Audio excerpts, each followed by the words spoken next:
So hello everyone, कैसे हैं आप सब अच्छे होंगे, मज़े में होंगे और अच्छे से आपने एग्ज़ाम की तैयारी कर रहे होंगे।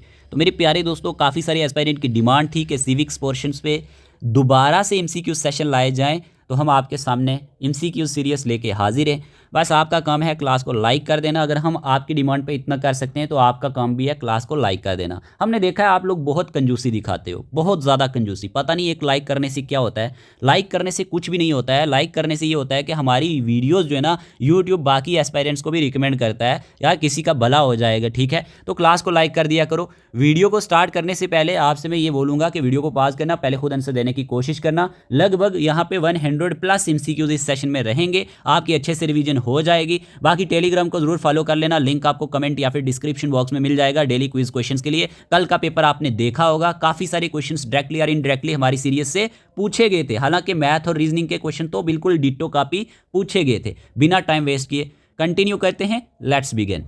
तो आज के इस सेशन का पहला ही क्वेश्चन हमारे सामने रहने वाला है, who is known as the father of democracy, कि हमारे पास फादर ऑफ डेमोक्रेसी के नाम से कौन जाने जाते हैं। अब इस तरह के क्वेश्चंस लाने का मकसद ये है, कई बार जेके एसएसबी फैक्चुअल क्वेश्चन पूछ लेता है, जहां हम नज़र भी नहीं दौड़ाते वहां से ये क्वेश्चन पूछ लेता है। तो 4 ऑप्शन आपके सामने दिए गए हैं, हम टाइम वेस्ट नहीं करेंगे। हमें मालूम है इस क्वेश्चन का आंसर है ऑप्शन नंबर बी, क्लेस्थियंस। ठीक है, क्लेस्थियंस जो है ये हमारे पास फादर ऑफ डेमोक्रेसी के नाम से जाना जाता है। ठीक है, consider the father of democracy, याद रख लेना, इंपॉर्टेंट है।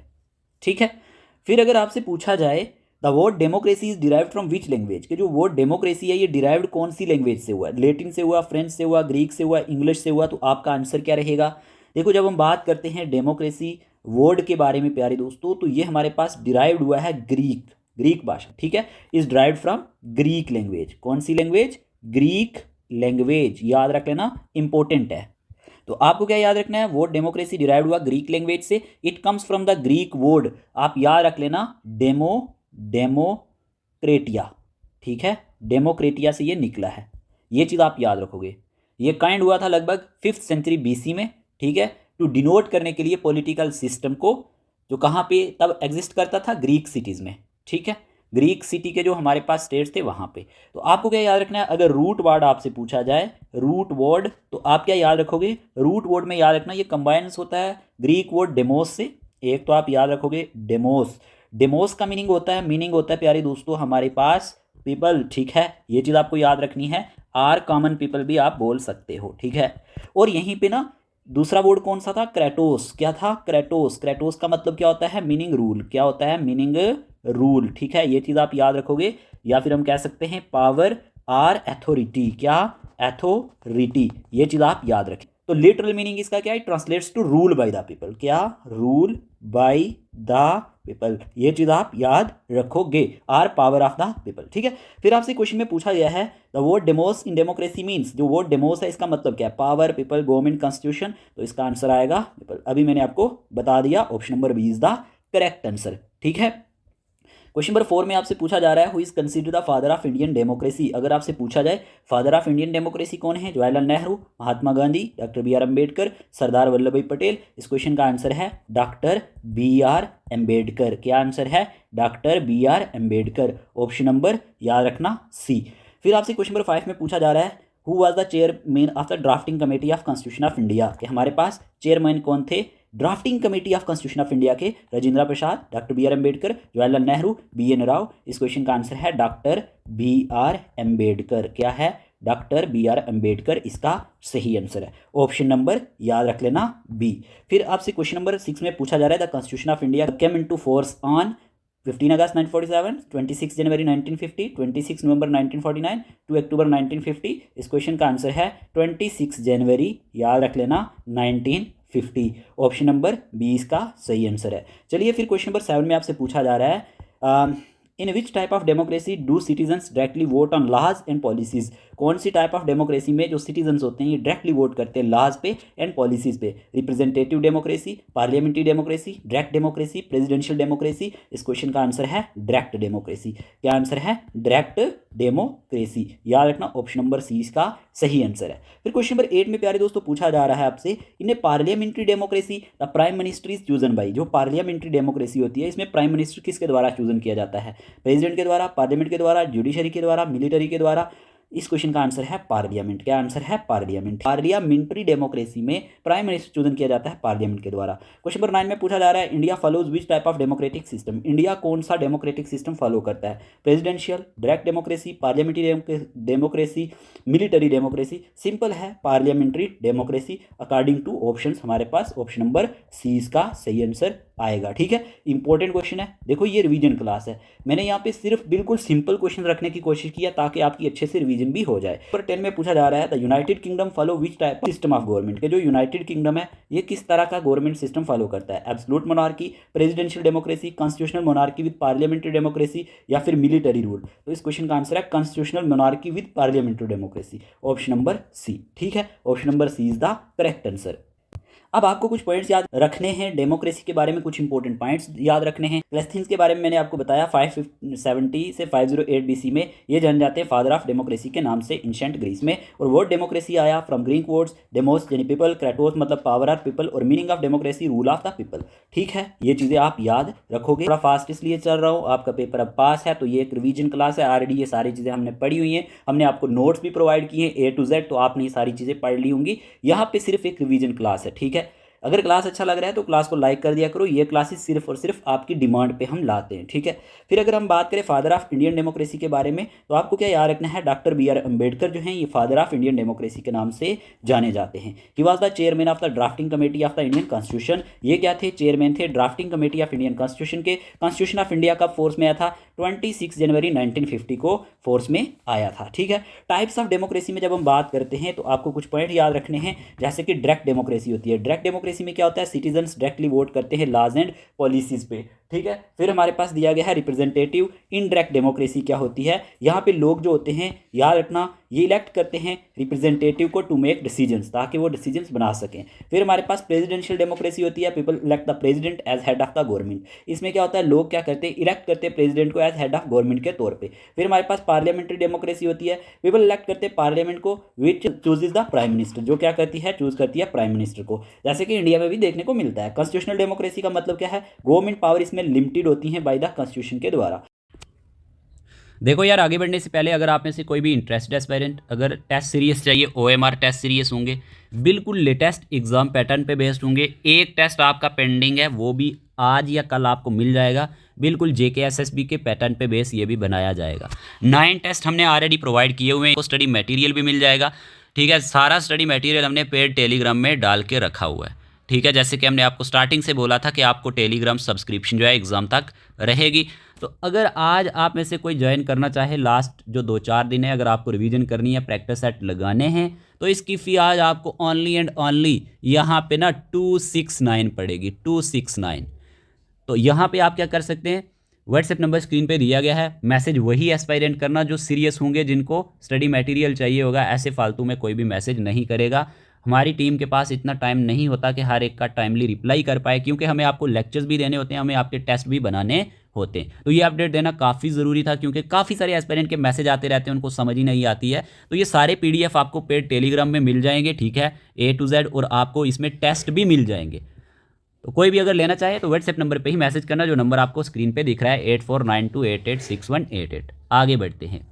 पार्टिसिपेटरी डेमोक्रेसी क्या होता है? सिटीजन्स एक्टिवली पार्टिसिपेट करते हैं किसमें? डिसीजन मेकिंग में। और अगर आपसे पूछा जाए सोशल डेमोक्रेसी क्या होता है, तो गवर्नमेंट प्रमोट करती है सोशल जस्टिस एंड इक्वेलिटी को। ये चीज़ें आपको याद रखनी है। फीचर्स ऑफ इंडियन डेमोक्रेसी पे अगर आपसे कुछ पूछा जाए तो आप क्या याद रखोगे? पार्लियामेंट्री सिस्टम है, government is responsible to Lok Sabha. ठीक है, और रिप्रेजेंटेटिव डेमोक्रेसी अगर हम इंडिया के कंटेक्स्ट में बात करें तो लोग यहाँ पे इलेक्ट करते हैं अपने लीडर्स को। और रिपब्लिक की बात करें, प्रेसिडेंट इलेक्टेड किया जाता है, ये किंग नहीं माना जाता। और फेडरल सिस्टम है, पावर डिवाइडेड होती है यूनियन और स्टेट्स के बीच में। और यूनिवर्सल अडल्ट फ्रेंचाइज यहाँ पे देखने को मिलता है कि ऑल सिटीजन्स जो 18+ हैं वो क्या कर सकते हैं? वोट कर सकते हैं। ठीक है, और अगर आपसे यूनाइटेड किंगडम के बारे में पूछा जाए, यूनाइटेड किंगडम जो है ये फॉलोज करता है कॉन्स्टिट्यूशनल मोनार्की को। It has a parliamentary democracy. ठीक है, जो हमारे पास वेस्टमिनिस्टर सिस्टम के नाम से भी जाना जाता है। और मोनार्क जो होता है हेड होता है स्टेट का, बट मेनली ये हमारे पास सेरेमोनियल होता है। ये चीज़ आप याद रखोगे। तो आपको क्या याद रखना है? यूनाइटेड किंगडम में हमारे पास कॉन्स्टिट्यूशनल मोनार्की देखने को मिलती है और एक यूनिटरी पार्लियामेंट्री डेमोक्रेसी होती है। यहाँ पे क्या? यूनिटरी, याद रख लेना, पार्लियामेंट्री डेमोक्रेसी यहाँ पे देखने को मिलती है। ठीक है, तो ये कुछ पॉइंट्स थे, ये आप नोट करो। अब यहाँ पे इन शॉर्ट में आपको बता दूं टाइप्स ऑफ डेमोक्रेसी में डायरेक्ट डेमोक्रेसी होती है। डायरेक्ट डेमोक्रेसी में क्या देखने को मिलता है, लोग जो होते हैं directly make laws and decision themselves. इसमें लोग जो होते हैं डायरेक्टली लॉज को बनाते हैं और डिसीजन भी खुद से लेते हैं। No representative leaders are needed, इसमें हमारे पास कोई भी रिप्रेजेंटेटिव लीडर की ज़रूरत नहीं होती। एग्जाम्पल यहाँ पे स्विट्ज़रलैंड है जो हमारे पास किसका यूज़ करती है, रेफरेंडम्स का, यानी कि डायरेक्ट वोटिंग बाय पीपल यहाँ पे देखने को मिलता है। फिर हमारे पास इनडायरेक्ट रिप्रेजेंटेटिव डेमोक्रेसी अगर आपसे पूछा जाए तो लोग जो होते हैं इलेक्ट करते हैं रिप्रेजेंटेटिव को, लीडर्स को, क्या बनाने के लिए, लॉज को बनाने के लिए और डिसीजंस को बनाने के लिए। आल्सो कॉल्ड रिप्रेजेंटेटिव डेमोक्रेसी के नाम से भी ये जाना जाता है। Okay, example India, United states, United kingdom, ये चीज़ याद रखना। जहाँ पे इलेक्ट किए जाते हैं रिप्रेजेंटेटिव्स, लीडर्स, लॉज और डिसीजन बनाने के लिए, तो ये हमारे पास रिप्रेजेंटेटिव डेमोक्रेसी में आता है। तो आपको इतना भी तो पता है इंडिया रिप्रेजेंटेटिव डेमोक्रेसी है, कोई डायरेक्ट डेमोक्रेसी नहीं है। ठीक है, ये चीज़ आप याद रखोगे। फिर अदर मेन टाइप्स अगर आपसे पूछी जाए ना तो आपको क्या याद रखना है, पार्लियामेंट्री डेमोक्रेसी। अब पार्लियामेंट्री डेमोक्रेसी क्या है, पीपल इलेक्ट पार्लियामेंट, यहाँ पे लोग क्या करते हैं, इलेक्ट करते हैं पार्लियामेंट को, लॉ मेकिंग बॉडी को, और पार्लियामेंट चूजेस करती है प्राइम मिनिस्टर को, यानी कि हेड ऑफ द गवर्नमेंट को। और एग्जाम्पल इंडिया हो गई, यूनाइटेड किंगडम और जापान हो गया। फिर हमारे पास प्रेसिडेंशियल डेमोक्रेसी होती है। प्रेसिडेंशियल में आपको याद रखना है पीपल डायरेक्टली इलेक्ट करते हैं प्रेसिडेंट को। प्रेसिडेंट हेड होता है स्टेट का एंड हेड ऑफ गवर्नमेंट, जैसे कि यूनाइटेड स्टेट और ब्राज़ील में देखने को मिलता है। यूनाइटेड स्टेट आप याद रख लेना, इंपॉर्टेंट रहेगा। ठीक है, फिर हमारे पास कॉन्स्टिट्यूशनल डेमोक्रेसी होती है। गवर्नमेंट वर्क करती है according to constitution, set of laws and rights के हिसाब से, और कॉन्स्टिट्यूशन लिमिट्स करती है गवर्नमेंट पावर को। और एग्जांपल इंडिया एंड जर्मनी, यहाँ पे भी तो कॉन्स्टिट्यूशनल भी हमारे पास देखने को मिलता ही है, जैसे कि हमारे पास कॉन्स्टिट्यूशन की वजह से कुछ लिमिट्स होती हैं गवर्नमेंट पावर में, तो ये चीज़ आपको याद रखनी है। वैसे ही हमारे पास अगर पूछा जाए तो इसका होता है फ्रीडम पे, इक्वालिटी पे and protection of individual rights पे। ठीक है, पीपल इंजॉय करते हैं सिविल लाइब्रेटीज़ को, यानी कि बेसिक फ्रीडम को। और एग्जाम्पल कनेडा और ऑस्ट्रेलिया इसकी एग्जाम्पल है। सोशल डेमोक्रेसी की बात करें तो democracy social welfare and economic equality के रिलेटेड होती है। गवर्नमेंट सपोर्ट्स करती है education, health care and welfare programmes को। अथॉरिटेरियन डेमोक्रेसी के बारे में पूछा जाए तो इलेक्शंस इसमें एग्जिस्ट करते हैं, बट रियल पावर कंट्रोल होती है स्ट्रॉन्ग लीडर के द्वारा। और रिलीजियस डेमोक्रेसी की बात करें तो गवर्नमेंट डिसीजंस इसमें इन्फ्लुएंस किए जाते हैं रिलीजियस लॉज एंड वैल्यूज़ के हिसाब से। ठीक है, तो ये पॉइंट आप नोट करोगे। इंटरनेशनल डे ऑफ डेमोक्रेसी अगर आपसे पूछा जाए कब सेलिब्रेट होता है, तो सेलिब्रेट होता है every year on 15 September around the world. ये क्वेश्चन बन सकता है। इस्टेब्लिश किया गया था यूनाइटेड जनरल असेंबली के द्वारा 2007 में। कब? 2007 में। पर्पस क्या था? इंकरेज करना गवर्नमेंट को टू प्रोटेक्ट, स्ट्रेंथन, प्रमोट करना डेमोक्रेसी को। प्रमोट्स करता है people participation, human rights and democratic values को। और 2025 का थीम क्या था अगर आपसे पूछा जाए तो प्यारे दोस्तों याद रखना, democracy under strain, solution for a changing world, ये इसका थीम था। क्या था? थीम। याद रखना, एग्जाम में क्वेश्चन आते हैं। डे जो है ये हाईलाइट करता है इंपॉर्टेंस ऑफ फ्री इलेक्शंस को, रूल ऑफ लॉ को एंड सिटीजन्स पार्टिसिपेशन को। होप आपको ये पॉइंट क्लियर हुए होंगे। अब यहीं पे क्वेश्चन आपसे पूछे गए हैं पब्लिक ओपिनियन पे।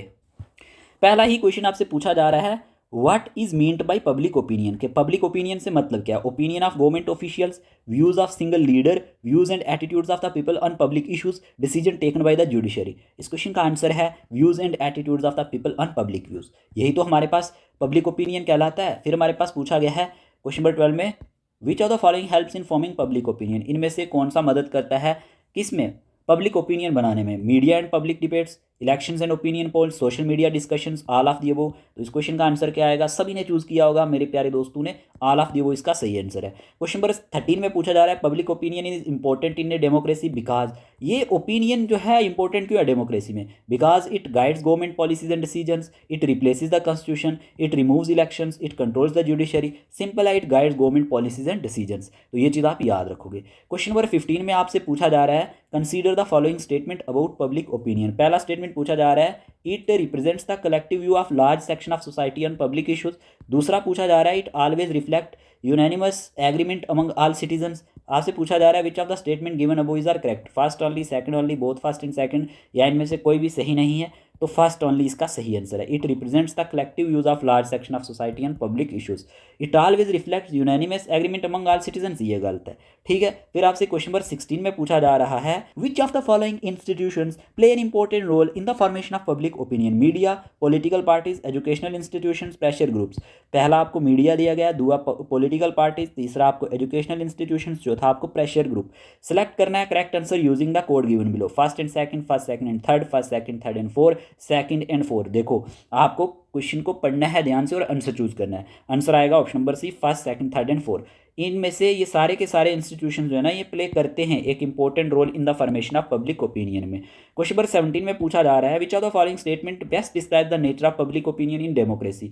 इनमें से कौन सा ऐसा स्टेटमेंट है जो बेस्ट डिस्क्राइब करता है नेचर ऑफ पब्लिक ओपिनियन को एक डेमोक्रेसी में। It remains constant and never change, it is a dynamic and change with time and circumstances, it is formed only by government decisions, it is influenced only by economic factor. क्या answer आएगा, जल्दी से answer choose करो। देखो video को पहले आप pause करना फिर आंसर देना। इस क्वेश्चन का आंसर है option number B, it is a dynamic and change with time and circumstances. फिर आपसे पूछा जा रहा है, public opinion in commonly measured through which are the following methods. ये कौन से मेथड से मेजर किया जा सकता है, military surveys, opinion polls and sample surveys, judicial review या फिर पार्लियामेंट्री डिबेट्स। सिंपल है, opinion polls and sample surveys का सही आंसर आएगा। ओके, आगे बढ़ते हैं।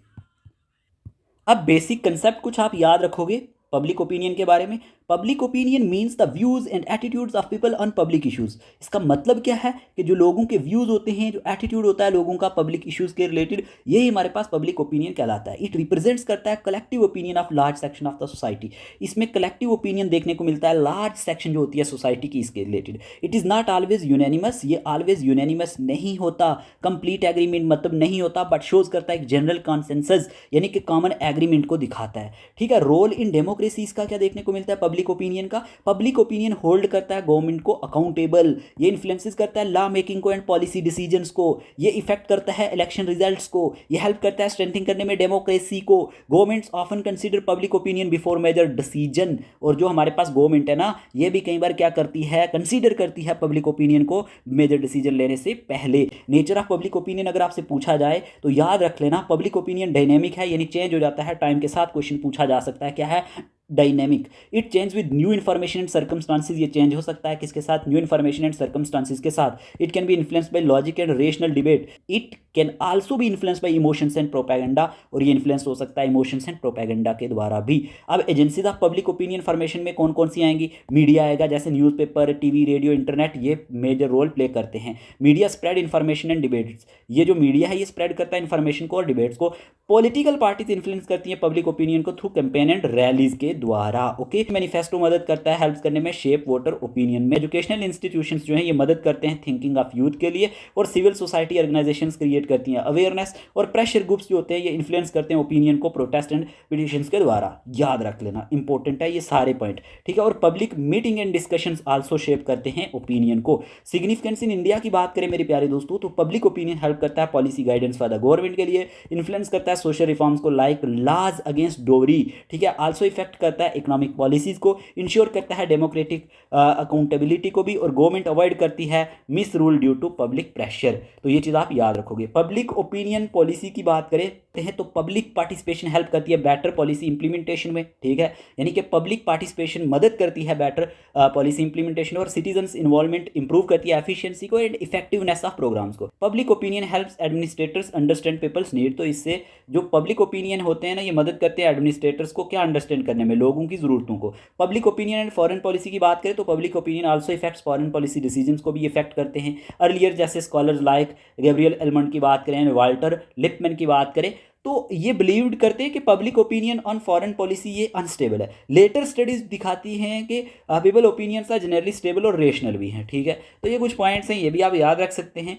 और यहीं पे मेजरमेंट ऑफ पब्लिक ओपिनियन की बात करें तो public opinion in measure through opinion poll and surveys, very important point. ये किससे मेजर्ड होते हैं, एक तो ओपिनियन पोल से और दूसरा सर्वे से। और government and research organisations use करती हैं सर्वे सैम्पलिंग को, और ये सर्वे जो होता है ये मदद करता है गवर्नमेंट के प्लान करने में पब्लिक पॉलिसीज को। ठीक है, तो चैलेंजेस कौन से हैं, public opinion can be affected by misinformation से इफेक्ट हो सकता है, biased media reporting can distort opinions, and powerful groups may manipulate public opinion या मैनिपुलेट कर सकते हैं पब्लिक ओपिनियन को। ये ऑल अबाउट किसके बारे में था, पब्लिक ओपिनियन के बारे में था। ऑलरेडी हम पहले भी पढ़ चुके हैं, तो ये एक रिवीजन क्लास है, तो आपको इस तरह से चीज़ों को थोड़ा देखना है, क्योंकि अब आपका एग्जाम पास है, तो अब हम धीरे धीरे नहीं चल सकते, हमें चीज़ों को गो थ्रू करना है, क्योंकि ये लास्ट डेज है आपके। ठीक है, एग्जाम अब आपका पास है। आगे बढ़ते हैं। फिर आपसे क्वेश्चन नंबर 19 में पूछा जा रहा है, with reference to the relationship between public opinion and foreign policy consider the following scholars. अब यहाँ पे दिया गया है गैब्रियल एलमोंट, फिर दिया गया वाल्टर लिपन, दिया गया दे अर्ग that public opinion on foreign policies often option A में दिया गया highly structured and stable, unstructured and volatile, completely irrelevant या फिर फुली इन्फॉर्म्ड एंड रेशनल। तो इस क्वेश्चन का आंसर है option number B, unstructured and volatile. ठीक है, याद रख लेना। फिर आपसे क्वेश्चन नंबर 20 में पूछा जा रहा है public opinion in India is mainly protected under which article of the constitution of India that guarantees freedom of speech and expression. Already आपने फंडामेंटल राइट्स में ये चीज़ पढ़ी होगी। तो पूछा जा रहा है public opinion in India is mainly protected under which article, कौन से आर्टिकल के अंडर ये मेनली प्रोटेक्टेड किए जाते हैं कॉन्स्टिट्यूशन के, जो गारंटीज करते हैं फ्रीडम ऑफ स्पीच को एंड एक्सप्रेशन को। Article 14, article 19, article 21, article 32। तो आंसर आएगा ऑप्शन नंबर बी। ठीक है, अब हम बात कर लेते हैं कुछ एमसीक्यूज रिप्रेजेंटेशन के बारे में कि रिप्रेजेंटेशन क्या चीज़ होती है। ठीक है, क्वेश्चन नंबर 21 में पूछा जा रहा है आपसे in civics the term representation refers to, कि सिविक्स में जो टर्म रिप्रेजेंटेशन है ये किस चीज़ को रिप्रेजेंट करती है। ऑप्शन ए में दिया गया है directly ruled by the military, B में दिया गया है people electing leaders to act on their behalf in government, government appointing citizens as rulers या रूल बाय जज। सिंपल है, सिविक्स में टर्म रिप्रेजेंटेशन जो है ये रेफर करता है people electing leaders to act on their behalf in government. ठीक है, फिर आपसे क्वेश्चन नंबर 22 में पूछा जा रहा है इन इंडिया में अगर हम बात करते हैं तो representatives who make national laws are mainly elected to which body. Representative national laws को बनाते हैं, ये मेनली इलेक्टेड कौन सी बॉडी को करते हैं, supreme court of India, Lok Sabha, NITI Aayog, election commission of India.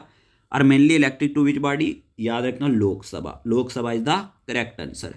देखो रिप्रेजेंटेशन की बात करते हैं तो रिप्रेजेंटेशन क्या होता है मेरे प्यारे दोस्तों, representation means people choose someone to speak and work for them in the government. देखो मतलब होता है पीपल चूज समवन, लोग क्या करते हैं किसी एक ऐसे को चूज करते हैं जो बोलता है और काम करता है उनके लिए गवर्नमेंट में। ठीक है, पीपल वोट करते हैं इलेक्शंस में टू चूज देयर रिप्रेजेंटेटिव्स। जैसे कि इलेक्शन में भी आपने देखा होगा, आप भी वोट करते हो तो आप किसको चुनते हो, अपने रिप्रेजेंटेटिव को चुनते हो, किस लिए, कल वो आपकी बात रखेगा, इसीलिए तो आप चूज करते हो ना।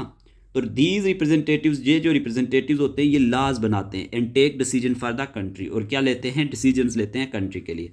और इन इंडिया में पीपल इलेक्ट करते हैं leader to the Lok Sabha and Rajya Sabha को। और इंडिया में क्या होता है, लोग क्या करते हैं, इलेक्ट करते हैं लीडर्स लोकसभा और राज्यसभा के लिए। और एवरी सिटीजन, हर एक सिटीजन की बात करें तो 18 ईयर और ओल्डर कैन वोट, जिसकी उम्र 18 साल है या इससे ज़्यादा है वो वोट कर सकता है। और सम सीट्स जो होती हैं वो रिजर्व भी होती है शेड्यूल कास्ट के लिए एंड शेड्यूल ट्राइब्स के लिए। सो एवरीवन गेट्स रिप्रेजेंटेशन, ताकि हर एक को रिप्रेजेंटेशन मिल सके। और रिप्रेजेंटेशन जो होती है ये मदद करती है people voice reach the government, ताकि जो लोगों की आवाज़ है वो गवर्नमेंट तक पहुंच सके। तो रिप्रेजेंटेशन का मतलब क्या हुआ, people choose leaders who work for them. Okay, question number 23 में पूछा जा रहा है आपसे in India member of the Lok Sabha are elected through which system, के इंडिया में जो मेंबर होते हैं लोकसभा के कौन से सिस्टम के द्वारा चूज किए जाते हैं।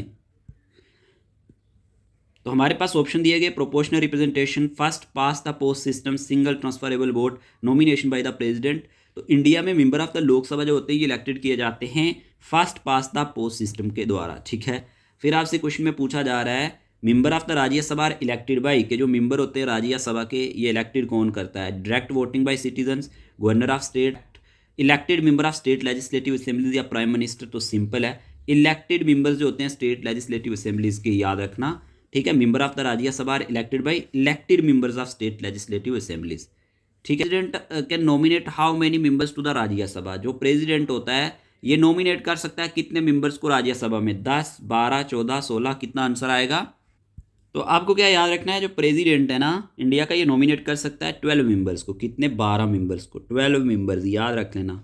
यह क्वेश्चन एग्जाम में पूछा जाता है टू द राज्यसभा।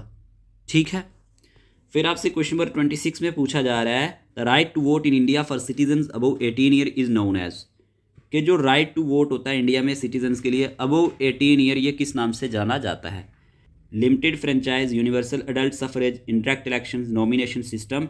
तो इस क्वेश्चन का आंसर है यूनिवर्सल अडल्ट सफरेज। ठीक है, तो ऑप्शन नंबर 20 का सही आंसर है, याद रखना। The right to vote in India for citizens above 18 year is known as universal adult suffrage.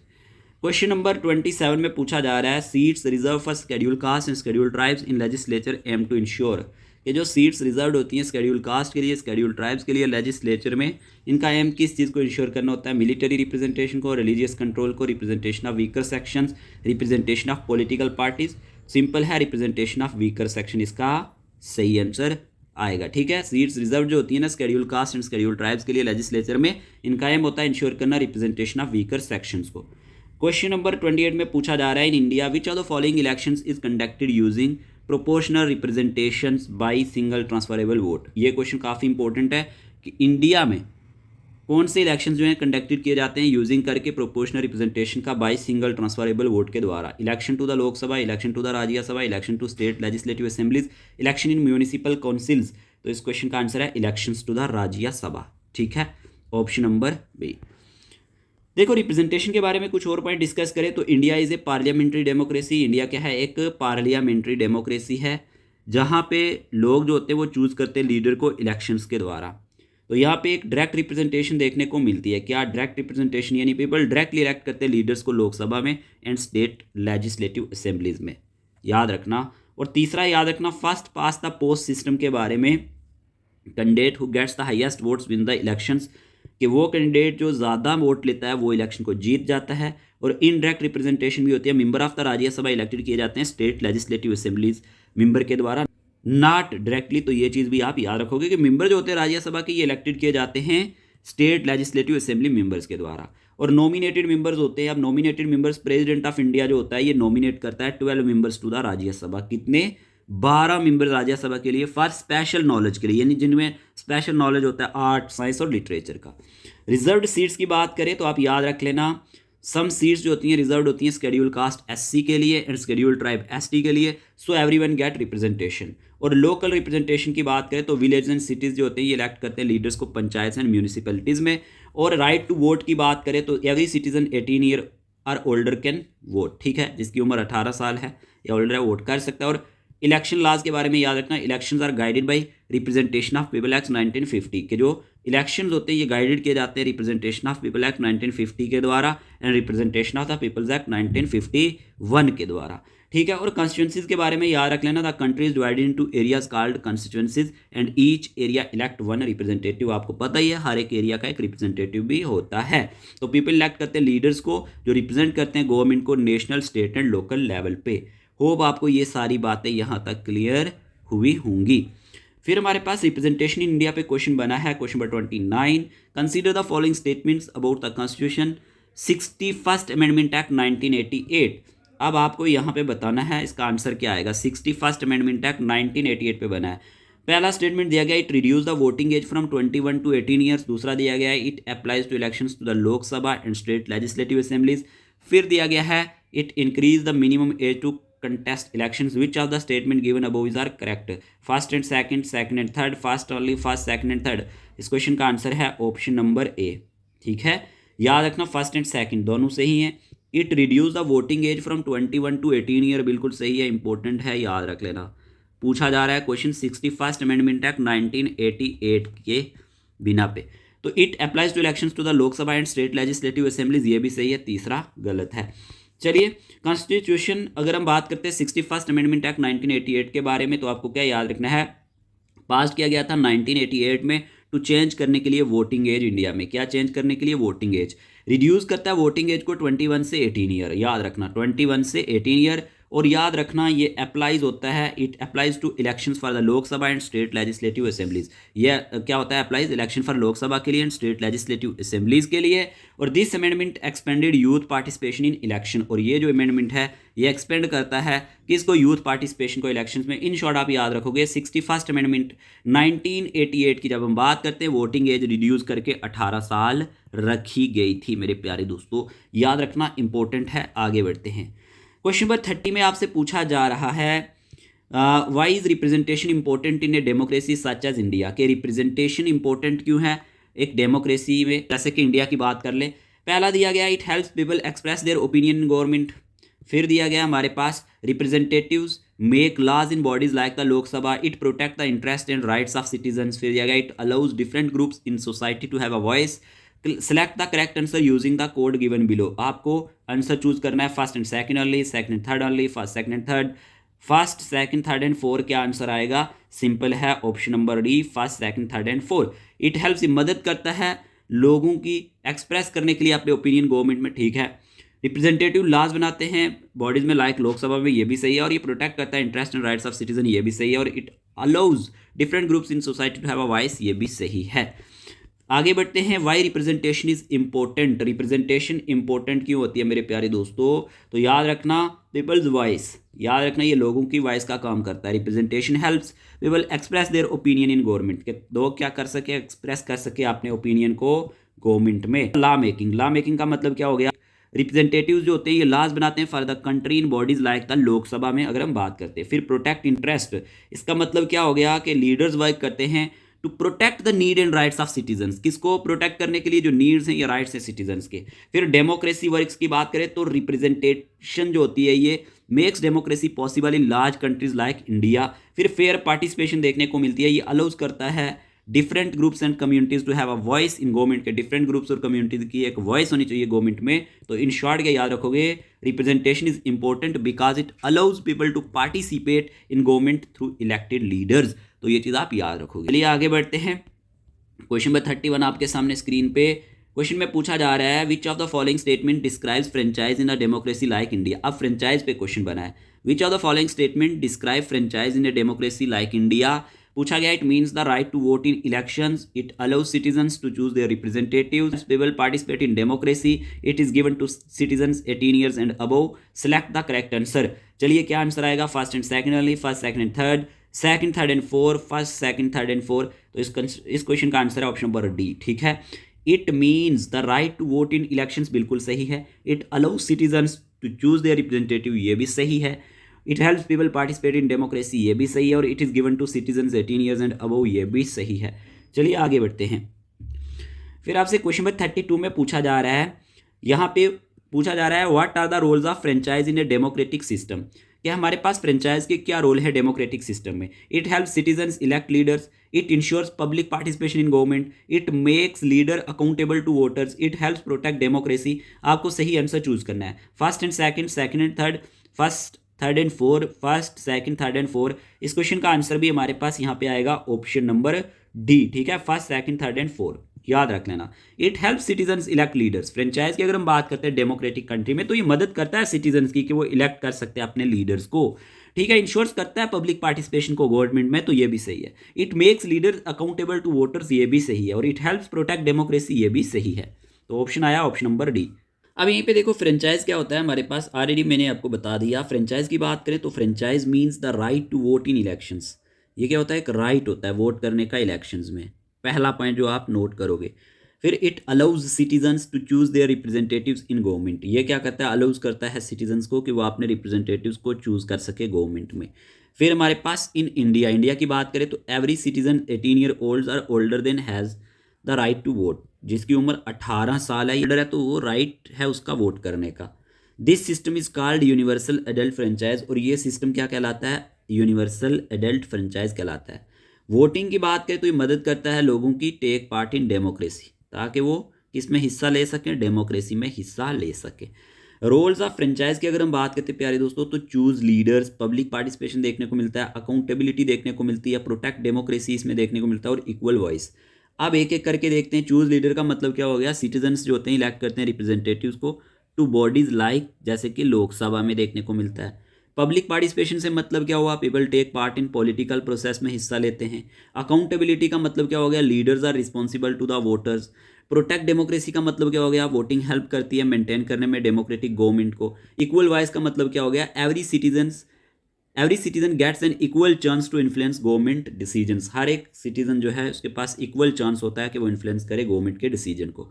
चलिए अब बात कर लेते हैं क्वेश्चन नंबर 33 के बारे में। In India every citizen age 18 year और above has the right to vote under which system, कि इंडिया में हर एक सिटीजन के पास ये हक है जो 18 साल या इससे अबोव है, उसका राइट है कि वो वोट कर सकता है under which system? Limited franchise, universal adult franchise, communal electorate, property franchise. इस क्वेश्चन का आंसर आएगा यूनिवर्सल एडल्ट फ्रेंचाइज, अभी मैंने आपको बता दिया, ठीक है। क्वेश्चन नंबर 34 में पूछा जा रहा है आपसे the principle 1 person 1 vote mainly reflects, के जो प्रिंसिपल है 1 पर्सन 1 वोट का, ये मेनली किसको रिफ्लेक्ट करता है? सोशल इक्वेलिटी को, इकोनॉमिक इक्वेलिटी को, पॉलिटिकल इक्वेलिटी को, रिलीजियस इक्वेलिटी को। इसका आंसर आएगा पॉलिटिकल इक्वेलिटी, ठीक है। द प्रिंसिपल 1 पर्सन, याद रखना 1 पर्सन 1 वोट की जब हम बात करते हैं तो ये मेनली किसको रिफ्लेक्ट करता है, पॉलिटिकल इक्वेलिटी को। क्वेश्चन नंबर 35 में पूछा जा रहा है आपसे, the right to vote in India is provided under which constitutional provision. Option दिए गए हैं आर्टिकल 324, आर्टिकल 326, आर्टिकल 19, आर्टिकल 21 के जो राइट टू वोट है ना इंडिया में, ये प्रोवाइडेड किया गया है कौन से कॉन्स्टिट्यूशनल प्रोविजन के अंडर, बताओ। इस क्वेश्चन का आंसर आएगा article 326 of the constitution of India. ठीक, फिर आपसे क्वेश्चन में पूछा जा रहा है right to stand for election is known as, के जो राइट टू स्टैंड होता है इलेक्शन में, ये किसके लिए जाना जाता है, एक्टिव सफरेज के नाम से, पैसिव सफरेज के नाम से, डायरेक्ट डेमोक्रेसी या जुडिशियल फ्रेंचाइज। इस क्वेश्चन का आंसर है passive suffrage. The right to stand for election is known as passive suffrage. ठीक है, यहाँ पे कुछ पॉइंट्स डिस्कस कर लेते हैं। जैसे कि हमारे सामने यहाँ पे दिया गया है फ्रेंचाइज के बारे में, फ्रेंचाइज सफरेज के बारे में। Franchise means the right to vote in elections, ये तो आप सबको मालूम है। It allow citizens to choose their government and leaders, ये अलाउज करता है सिटीजन्स को कि वो चूज कर सकते हैं गवर्नमेंट को, लीडर्स को। इंडिया में एवरी सिटीजन जिसकी 18 साल या ओल्डर है वो वोट कर सकता है, ऑलरेडी हमने देख लिया। ये सिस्टम क्या कहलाता है, यूनिवर्सल अडल्ट फ्रेंचाइज कहलाता है। इट फॉलोज, ये किसको फॉलोज करता है, principle one person one vote system को। किसको, the principle one person one vote को। ठीक है, active suffrage means the right to vote, active suffrage का मतलब होता है कि means the right to vote. Passive suffrage means the right to stand in elections, दोनों टर्म याद रख लेना। एक्टिव सफरेज का मतलब होता है means the right to vote, very important. ठीक है, और जो हमारे पास पैसिव सफरेज है ना, इसका मतलब होता है the right to stand in elections. ठीक है, the right to vote in India is given under article 326 of the constitution of India. ये किस में दिया गया है, 326 of the constitution of India में दिया गया है।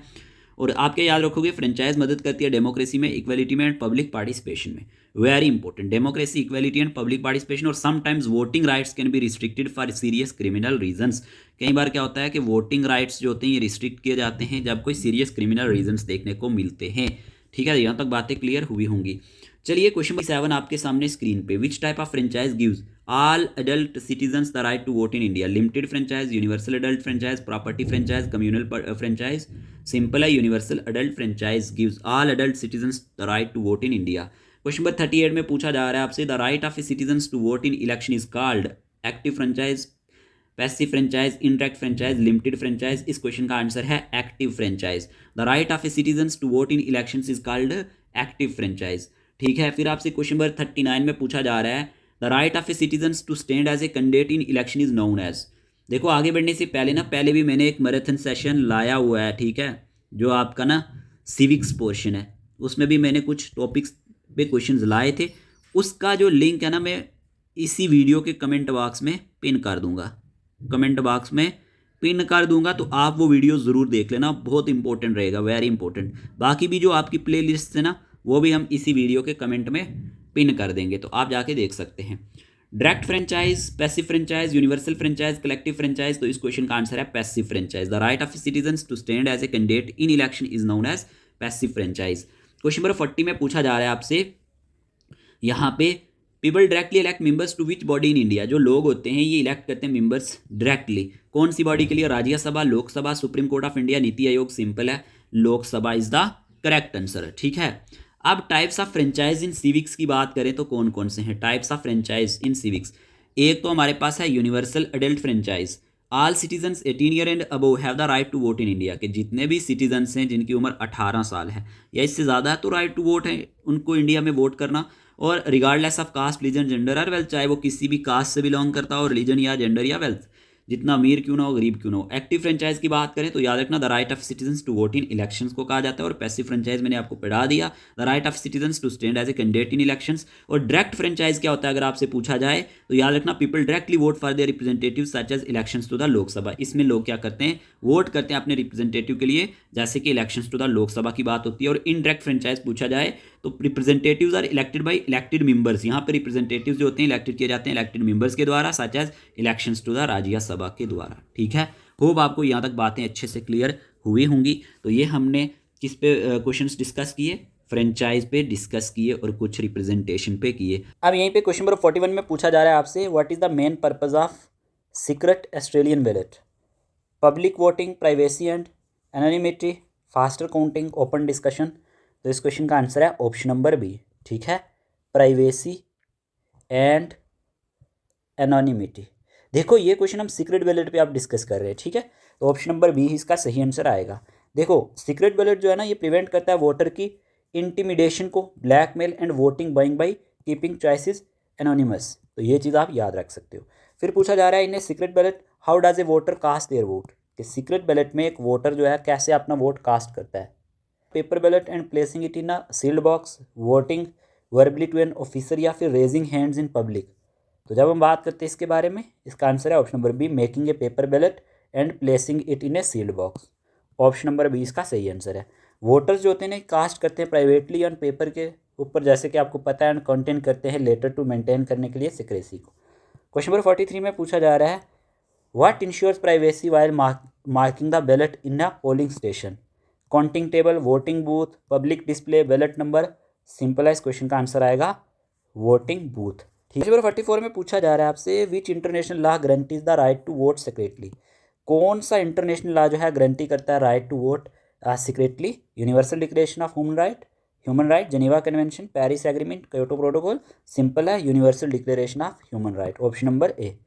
ठीक है। इसमें आर्टिकल जो हमारे पास 21 पॉइंट जो हमारे पास सब क्लास 3 है ना UDHR का, ये इंश्योर करता है right to vote in secret elections में। क्वेश्चन नंबर 45 पूछा जा रहा है how can disabled voters cast a secret ballot. तो यहाँ पे क्या आंसर आएगा, इलेक्ट्रॉनिक वोटिंग मशीन, ठीक है, या फिर बरेली बैलेट्स होते हैं, या फिर टेम्पलेट्स के द्वारा जो डिसेबल्ड वोटर्स होते हैं। ठीक है। तो यहाँ पे लिखा गया इलेक्ट्रॉनिक वोटिंग मशीन्स जो होती हैं या फिर बरेली बैलेट्स आर टेम्पलेट्स, ठीक है, इसमें यूज़ होते हैं और दीज टूल्स अलाउ करते हैं डिसेबल्ड वोटर्स को कि वोट करें इंडिपेंडेंटली एंड मेंटेन करें सिक्रेसी को। फिर आपसे क्वेश्चन नंबर 46 में पूछा जा रहा है why are ballot number or stubs used in some system. तो इसका आंसर है टू इंश्योर करने के लिए each voter votes only once. जो बैलेट नंबर होता है ना, या उसमें जो स्टब्स यूज़ होते हैं, याद रखना बैलेट नंबर को स्टब्स भी कहा जाता है। तो ये हमारे पास इंश्योर करते हैं each voter votes only once. ठीक है। नंबर बैलेट्स और स्टब्स मदद करते हैं प्रिवेंट करने में मल्टीपल वोटिंग को वाइल कीपिंग बैलेट सीक्रेट। याद रख लेना, इंपॉर्टेंट है। देखो सीक्रेट बैलेट के बारे में ना याद रखना, इसको ऑस्ट्रेलियन बैलेट भी कहा जाता है, इसमें आप कंफ्यूज नहीं होंगे। डेफिनेशन कहती है secret ballot is a way of voting where no one knows who you vote for. आप किसके लिए वोट कर रहे हो, मतलब यहाँ पे आइडेंटिटी जो होती है ना हिडन और प्राइवेट होती है। ठीक है, याद रख लेना। पर्पज़ क्या होता है इसका, it stops people from forcing you, ये मदद करता है आपको, ये रोकता है लोगों को फोर्सिंग करने के लिए आपको, थ्रेटनिंग करने के लिए आपको, या फिर paying you to vote a certain way. Intimidation का मतलब होता है स्केयरिंग समवन, जब आप किसी को स्केयर करते हो। ब्लैकमेल यानी कि आप किसी को थ्रेटनिंग करते हो कि वो रिवील करे सीक्रेट को। तो वोट बाइंग का मतलब होता है paying someone to vote for someone, या कोई किसी को पे कर रहा हो कि वोट मुझे देना, जैसे कि आजकल चलता है ना। तो वोटिंग प्रोसेस की बात करें तो voter mark there choices on paper, voter अपने हिसाब से मार्क कर सकता है पेपर के ऊपर। पेपर यानी कि बैलेट कोई पेपर कहा जाता है, ये फोल्डेड होता है और डाला जाता है सील्ड बॉक्स में, जैसे कि होता था।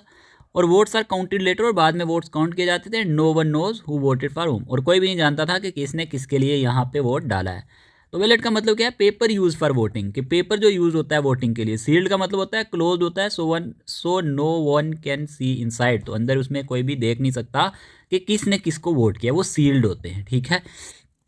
वोटिंग बूथ्स की बात करें, इसका मतलब क्या है, स्मॉल प्राइवेट एरिया होता है जो प्रोवाइडेड किया जाता है, so voter can mark their ballot secretly, ताकि वोटर्स जो हैं वो अपना क्या कर सकें, मार्क कर सकें बैलेट सेक्रेटली। और बूथ क्या होता है, private space for making ballot, जो हमारे पास प्राइवेट स्पेस होती है ना बैलेट बनाने के लिए, इसको बूथ कहा जाता है।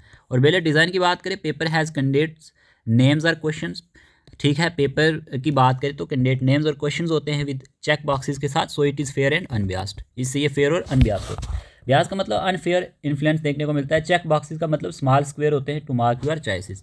और यूज़ की बात करें तो सीक्रेट बैलेट्स यूज़ होते हैं मोस्ट मॉडर्न इलेक्शंस में अराउंड द वर्ल्ड। और मॉडर्न की बात करें जो मतलब आजकल के टाइम में, ठीक है ना, जो वोटिंग इलेक्शंस में यूज़ होते हैं। तो ये पॉइंट आप थोड़े से नोट कर लेना इसके बारे में। तो आपको क्या याद रखना है, मॉडर्न सीक्रेट बैलेट जो है फर्स्ट इंट्रोड्यूस किया गया था ऑस्ट्रेलिया में 1856 में। Due to its origin this system of voting where voter choices are kept anonymous is frequently referred to as Australian ballot. ठीक है। तो अगर आपसे पूछा जाए इंपोर्टेंस क्या है सीक्रेट बैलेट की, प्रोटेक्ट किया जाती है प्राइवेसी, प्रिवेंट किया जाता है इंटिमिडेशन को, स्टॉप किया जाता है वोट बाइंग को, और इंश्योर किया जाता है फ्री चॉइस को, सपोर्ट किया जाता है फेयर इलेक्शंस को। प्रोटेक्ट प्राइवेसी का मतलब keeps each voter choice private and anonymous, हर एक वोटर की चॉइस को प्राइवेट रखा जाता है और एनोनिमस रखा जाता है। स्टॉप किया जाता है लोगों को फॉर बीइंग थ्रेटन्ड से और force to vote a certain way, और इंश्योर किया जाता है no one can pay for और कंट्रोल योर वोट। ठीक है ना, यानी कि स्टॉप किया जाता है वोट बाइंग को भी, वोट बाइंग को इंश्योर किया जाता है फ्री चॉइस को, voter can decide honestly without pressure, और जो हमारे पास वोटर डिसाइड कर सकते हैं ऑनेस्टली बगैर किसी प्रेशर के। और सपोर्ट किया जाता है फेयर इलेक्शंस को, मदद मिलती है, हेल्प्स मेक इलेक्शंस ऑनेस्ट, ताकि इलेक्शन बिल्कुल ऑनेस्ट हो, अनबियास्ड हो और ट्रस्टवर्दी हो। ठीक है। तो सिंपली की पॉइंट्स दिए गए हैं यहाँ पे सीक्रेट बैलेट के बारे में। Voter identity is not linked with their vote, क्योंकि उसकी जो आइडेंटिटी होती है वो लिंक नहीं होती वोट के साथ। इंश्योर्स करता है प्राइवेसी को एंड इंडिपेंडेंस को इन डिसीजन मेकिंग में, प्रोटेक्ट करता है वोटर्स को फ्रॉम प्रेशर से, इंटिमिडेशन और इन्फ्लुएंस से। कंसीडर किया जाता है एक pillar of democracy and fair elections के लिए। इंट्रोड्यूस हुआ था इंडिया में 1951 1952 जनरल इलेक्शंस में। अगर इंडिया की बात करते हैं, अगर इंडिया की बात करें तो ये हमारे पास 1951 52 जनरल इलेक्शन में इंट्रोड्यूस हुआ था, तो ये याद रख लेना। ऑब्जेक्टिव क्या है? टू प्रोटेक्ट की जाती है प्राइवेसी वोटर की, जैसे मैंने आपको ऊपर बताया, ठीक है। इससे क्या होता है? Fair and free elections, free and fair elections without fear और प्रेशर, बगैर किसी डर और प्रेशर के। प्रिवेंट किया जाता है इन्फ्लुएंस को, ब्राइबरी को और इंटिमिडेशन ड्यूरिंग वोटिंग। प्रोमोट किया जाता है independent decision making by each voter, और स्ट्रेंथन किया जाता है डेमोक्रेसी को एंड इक्वालिटी को इन द इलेक्शन प्रोसेस में। तो ये पॉइंट आप नोट कर सकते हैं। सीक्रेट बैलेट सिस्टम अगर इंडिया में पूछा जाए तो याद रख लेना। अडॉप्शन की बात करें, first introduce in India, first general election 1951 52, ये पॉइंट नोट कर लेना। कॉन्स्टिट्यूशनल बेसिस की बात करें तो आर्टिकल 324 329 एम्पावर करता है इलेक्शन कमीशन को कि वो कंडक्ट कर सकता है free and fair elections which includes करते हैं सीक्रेट बैलेट प्रोविजंस को। रिप्रेजेंटेशन ऑफ पीपल एक्ट 1951 की बात करें तो ये प्रोवाइड करता है legal framework to for secret voting in India, ये पॉइंट नोट कर लेना। वोटिंग मेथड की बात करें तो इनिशियली बाई बैलेट पेपर होता था, और सिंस 2004 से voting is done mainly through electronic voting machine EVM with a secret button press, ठीक है। फिर वोटर प्राइवेसी की अगर हम बात करते हैं, secrecy of voting is protected under section 128 of the representation of people act 1951, तो वायोलेशन इज पुनिशेबल यहाँ पे देखने को मिलती है, याद रख लेना। ऑब्जेक्टिव क्या है? इंश्योर करना है इंडिपेंडेंट चॉइस को, प्रिवेंट करना है इन्फ्लुएंस को, इंटिमिडेशन को और ब्राइबरी को, एंड गारंटी करना है डेमोक्रेटिक फेयरनेस को। सिक्रेसी क्लास की बात करें तो presiding officers and polling staff जो होते हैं ये लीगली बाउंड होते हैं, तो मेंटेन करते हैं वोटर की कॉन्फिडेंशियलिटी को, ठीक है। एक्सेप्शन की बात करें अगर प्यारे दोस्तों, तो आपको याद रखना है open voting is used in Rajya Sabha elections and presidential elections. ये जो ओपन वोटिंग है यूज होती है राज्यसभा इलेक्शंस में और प्रेसिडेंशियल इलेक्शंस में, where MPs MLAs must show their marked ballot to party agents, तो ये चीज़ आप याद रखोगे। वीवीपैट सिस्टम क्या है? 2013 ऑनवर्ड अगर हम बात करते हैं, एडिट किया गया था ईवीएम में। ये प्रोवाइड्स करता है वेरीफाइबल पेपर एडिट ट्रायल को, ठीक है, वाइल मेंटेनिंग सिक्रेसी। और सुप्रीम कोर्ट रूलिंग 2013 की बात करें, रिकॉग्नाइज किया गया right to vote in secret as part of the fundamental right to freedom of expression under article, याद रख लेना 19 सब क्लास फर्स्ट, ठीक है, ए। तो ये कुछ पॉइंट है जो आप नोट करेंगे, कुछ भी एग्जामिनर पूछ सकता है। फिर बाकी ये चीज़ याद रखना, सुप्रीम कोर्ट जजमेंट 2020 के बारे में, supreme court held that secrecy of ballot is the corner stone of free and fair election. यहाँ पे सुप्रीम कोर्ट ने हेल्ड किया था सिक्रेसी ऑफ बैलेट जो है ये cornerstone of free and fair election माना जाता है, based on section 94 of representation of people act 1951। Voter has the right to keep their vote confidential, law must protect secrecy और otherwise voters may face pressure और influence, तो law जो है ये protect करता है सिक्रेसी को। वोटर कैन वॉलेंटरली डिस्क्लोज कर सकते हैं देयर वोट को, ठीक है, but can not be force to, ये चीज़ आप याद रखेंगे।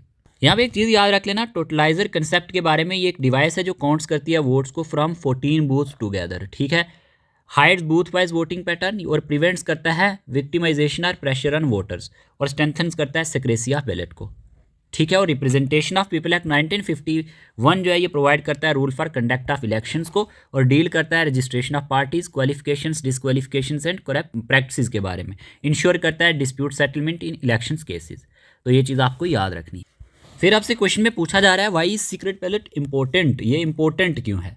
क्वेश्चन में ये पूछा जा रहा है, protect privacy, prevents intimidation, stops voting buying, all of the above. Simply हमने ये देख लिया ना, ये प्रोटेक्ट करता है प्राइवेसी को भी, प्रिवेंट करता है इंटिमिडेशन को भी, स्टॉप करता है वोटिंग बाइंग को भी, तो ऑल ऑफ दी अबव इसका सही आंसर आएगा, ठीक है।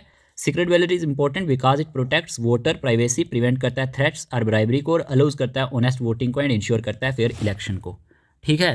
तो ये चीज़ें आपको याद रखनी है। जैसे कि यहाँ पे हमने पोस्टल बैलेट के बारे में आपको याद रखना है। पोस्टल बैलेट क्या होता है? Let certain voters vote without going to the polling station, ठीक है। कुछ वोटर्स जो होते हैं ना बगैर पोलिंग स्टेशन के जाके वोट करते हैं, और इसको यूज़ कौन कर सकता है? पीपल ऑन इलेक्शन ड्यूटी वाले यूज़ कर सकते हैं, वोटर्स अबव 80 ईयर यूज़ कर सकते हैं, और voter with disabilities, very important, ये पॉइंट नोट कर लेना, ठीक है।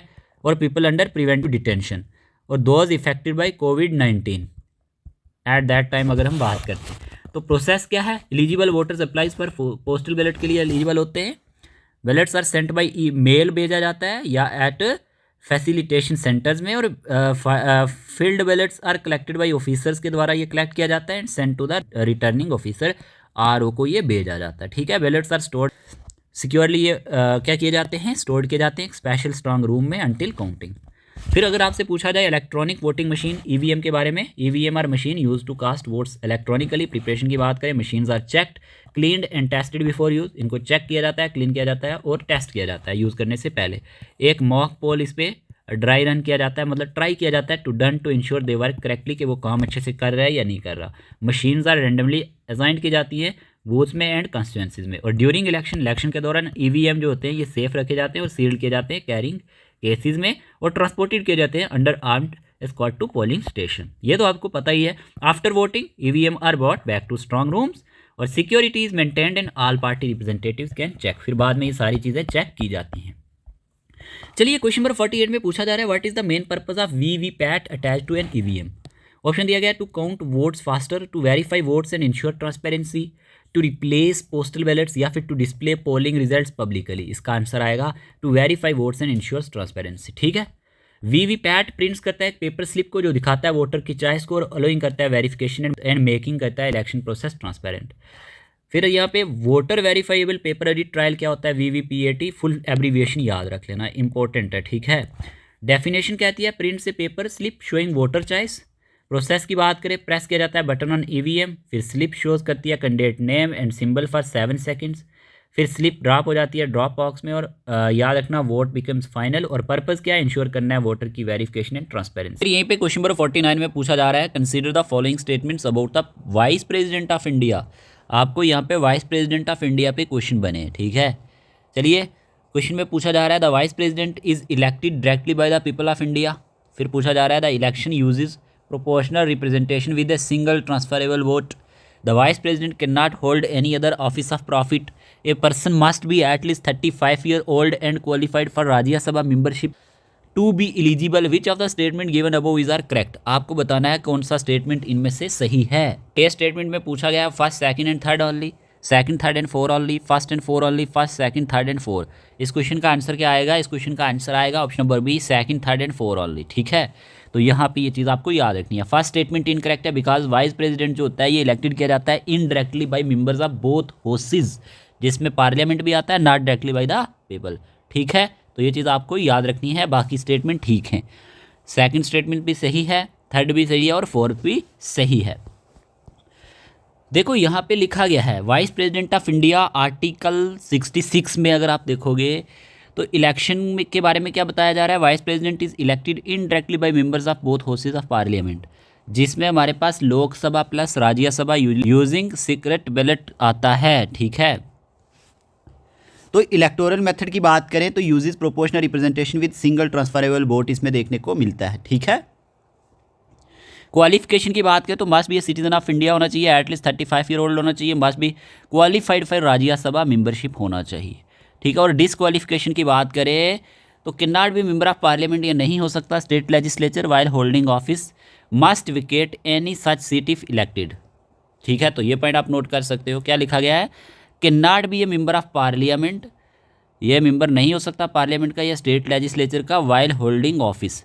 तो must wicket any such seat if elected. तो ऑफिस कंडीशन की बात करें can not hold any other office of profit, और किसी भी मतलब ऑफिस को ये यहाँ पे नहीं होल्ड कर सकता। और कंडक्टेड बाई, ये कौन कंडक्ट करवाता है, इलेक्शन कमीशन ऑफ इंडिया। मतलब कि आप याद रख लेना आर्टिकल 66 के बारे में हो सकता है एग्जामिनर पूछ ले कि इसमें क्या बताया जा रहा है। तो इसमें बताया जा रहा है कि वाइस प्रेसिडेंट जो होता है ये इलेक्टेड ही किया जाता है interactive by member of both houses of parliament. ठीक है। और इसमें इलेक्टोरल मेथड क्या होता है, यूज किया जाता है प्रोपोर्शनल रिप्रेजेंटेशन को विद सिंगल ट्रांसफरेबल वोट के साथ।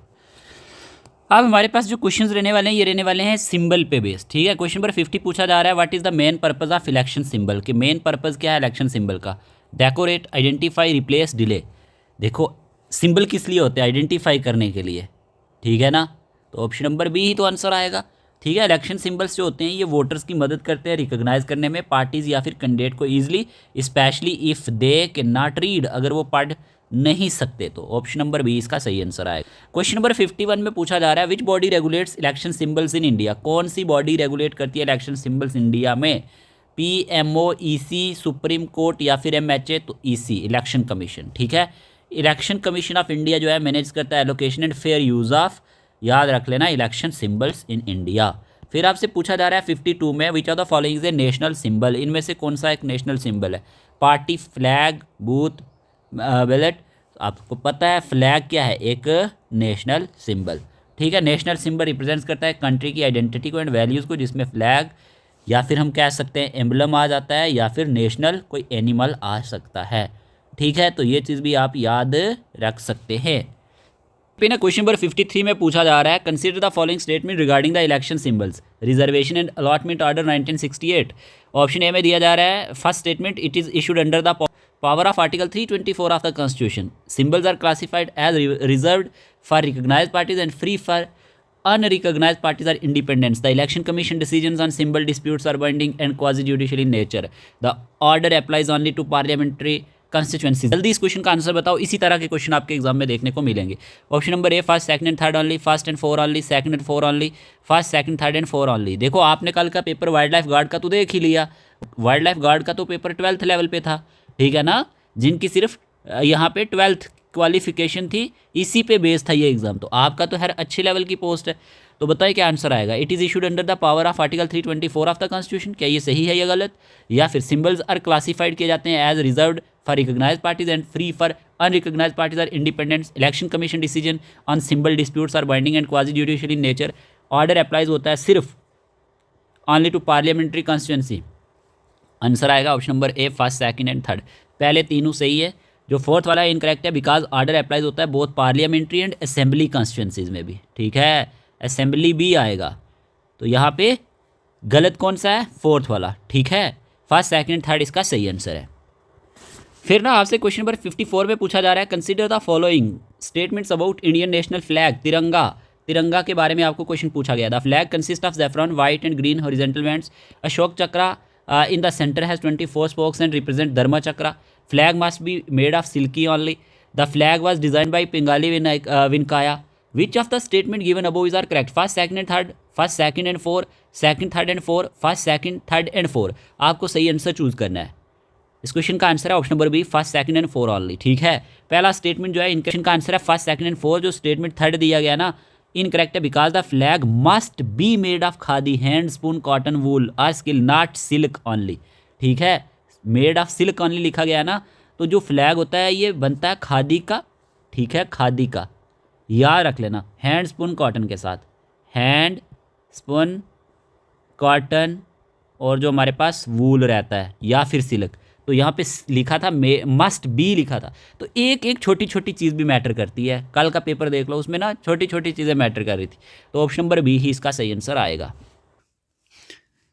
देखो अगर कहीं इंडियन नेशनल फ्लैग पे क्वेश्चन अगर आपको बन जाता है ना, तो नेम क्या है, तिरंगा। 3 कलर्स इसमें देखने को मिलते हैं। अडॉप्टेड किया गया था 22 जुलाई 1947 को कॉन्स्टिट्यूंट असेंबली के द्वारा। डिज़ाइन की बात करें, 3 हॉरिजॉन्टल बैंड्स देखने को मिलते हैं, ज़ैफ़रॉन टॉप पे, वाइट मिडल में और ग्रीन बॉटम, ठीक है। ज़ैफ़रॉन कोरेज एंड सेक्रीफाइस के लिए है, और वाइट पीस एंड ट्रूथ के लिए है, और green faith and fertility growth के लिए है। देखो यार क्लास को लाइक कर दिया करो, आपके लिए इतनी मेहनत करते हैं। आपके 2 बजे जब भी मैं क्लास को रिकॉर्ड कर रहा हूँ, वो अलग बात है कि क्लास जो है वो लेट अपलोड होगी, तो आप हमारे इन एफर्ट्स के लिए क्लास को तो लाइक कर सकते हो। बहुत कम लाइक्स आते हैं हमारे वीडियोज़ में as compared to other YouTubers, ठीक है। क्लास लाइक करने से ये होता है कि यूट्यूब हमारी वीडियो को ज़्यादा से ज़्यादा एस्पायरेंट को रिकमेंड करता है, और कुछ नहीं होता, ठीक है। अब देखो अशोक चक्रा की बात करें तो नेवी ब्लू 24 स्पोक्ड व्हील इसमें देखने को मिलते हैं सेंटर में, ठीक है। रिप्रेजेंट करता है धर्मा चक्रा को, यानी व्हील ऑफ लॉ को, मूवमेंट एंड राइटियसनेस को, ठीक है। ये चीज़ आप याद रखोगे। Taken from line capital of Ashoka, Sarnath से ये लिया गया है। कोई पता नहीं होता, घुमा फिरा के क्वेश्चन यहीं से आ जाए। और 24 स्पोक्स जो है ये सिम्बलाइज करते हैं जस्टिस को, लाइबर्टी को, इक्वलिटी को और फैटर्निटी को। डिज़ाइनर इसके पिंगाली विनकाया थे, जैसे कि मैंने आपको फ्लैग के बारे में बोला। और मटेरियल खादी यानी कि हैंड स्पून, कॉटन, वूल और सिल्क का यूज़ होता है। ये चीज़ आप याद रखोगे, ठीक है। ओरिजिन की बात करें, मॉडिफाइड हुआ 1931 कांग्रेस फ्लैग यानी spinning wheel replaced by Ashok chakra. तो ये चीज़ आपको याद रखनी है इसके बारे में। फिर आपसे क्वेश्चन नंबर 55 में पूछा जा रहा है, what is the official election symbol of आम आदमी पार्टी। हैंड, ब्रूम, प्लो, 2 फ्लावर्स। देखो मैंने ऑलरेडी ना सिंबल पे वीडियो डाला हुआ है। जो भी इंपॉर्टेंट क्वेश्चन थे तो वो अलग से वीडियो आप देख सकते हैं, प्लेलिस्ट में वीडियोस पड़े होंगे। तो यहाँ पे ना आम आदमी पार्टी के लिए पूछा है तो ब्रूम है। ये एक रिवीजन क्लास है, ठीक है, आपको एक ओवरव्यू मिल जाए ताकि आप अपने नोट्स को भी अच्छे से रिवाइज कर लो, ठीक है जी। फिर आपसे ना क्वेश्चन में पूछा गया है 56 में, the hand symbol open palm, was adopted by Indian National Congress INC in 1952, 1969, 1977, 78, 1984। तो इस क्वेश्चन का आंसर है 1977, 78। इन दोनों में से कोई भी ऑप्शन में देखने को मिलेगा तो आप जा सकते हैं 1977 मोस्ट अप्रोप्रिएट। देखो, after the Congress split in 1977, याद रख लेना, Indira Gandhi Congress first adopted the hand symbol recognised officially by election commission in 1978, और इलेक्शन कमीशन ने 1978 में इसको रिकॉग्नाइज किया था। फिर आपसे पूछा जा रहा है which party uses the plough as its official election symbol, BJP, INC, JKNC, TMC. तो आप सबको पता है जेकेएनसी, ठीक है, जम्मू एंड कश्मीर नेशनल कॉन्फ्रेंस। इनने अडॉप्टेड किया था प्लो सिंबल 11 जुलाई, याद रख लेना, 1939 को, ठीक है, जो रिप्रेजेंटिंग करता है agriculture and grass root connection को। ये चीज़ें दी गई हैं। तो यहाँ पे जो हमने देखा, आम आदमी पार्टी का ऑफिशियल सिंबल ब्रूम, झाड़ू। टीएमसी ऑफिशियल सिंबल इज जोरा, घास फूल। याद, ये हमारे पास टीएमसी जो ममता बनर्जी की पार्टी है, टू फ्लावर्स विद ग्रास, ये अडॉप्टेड किया गया था 1998 में। ममता बनर्जी की पार्टी का नाम है, ठीक है, ममता बनर्जी, याद रख लेना। फिर ना आईएनसी जो है, इसमें hand open palm symbol introduce हुआ 1977 में और ऑफिशियली रिकॉग्नाइज किया गया था 1978 में। आईएनसी प्रीवियस सिंबल की बात कर 1952 से 1969 के बीच में पेयर ऑफ बुलक्स देखने को मिलते थे और 1969 से 1977 के बीच में काव एंड कफ देखने को मिलते थे। जेकेएनसी की बात कर, इनका ऑफिशियल सिंबल प्लो है और अडॉप्टेड किया 11 जुलाई 1939 को, ठीक है। क्वेश्चन नंबर 58 में पूछा जा रहा है which of the following are reasons why election symbols are important in civics. Help voters recognise parties or candidates easily, या फिर promote fair elections by avoiding confusion, represent the ideology, values और culture of a party, provide legal identity through recognition by the election commission, connect political parties to the grass root and common people. आपको पूछ रहा है इनमें से कौन सा statement सही है, ये 5वां स्टेटमेंट भी है। तो यहाँ पे अगर हम बात करते हैं ना, इस क्वेश्चन का आंसर है option number C, first, second, third, 4 and 5। पूरे के पूरे ऑप्शंस बिल्कुल सही है। हेल्प करता है वोटर्स की रिकॉग्नाइज करने में पार्टीज को और कैंडिडेट को इजीली, और प्रमोट करता है fair elections by avoiding confusion, और रिप्रेजेंट करता है आइडियोलॉजी, वैल्यूज और कल्चर ऑफ पार्टी को, और प्रोवाइड करता है लीगल आइडेंटिटी को through recognition by the election commission, ठीक है। तो ये सारे जितने भी पॉइंट्स दिए गए हैं ये बिल्कुल सही है। इंपॉर्टेंस ऑफ सिंबल्स के अगर आपको सिविक्स में ना इंपॉर्टेंस पूछे जाए तो रिकॉग्निशन के लिए होता है, हेल्प करता है वोटर्स के आइडेंटिफाई करने में पार्टीज को और कैंडिडेट को easily, specially if they can not read, पढ़ नहीं सकते।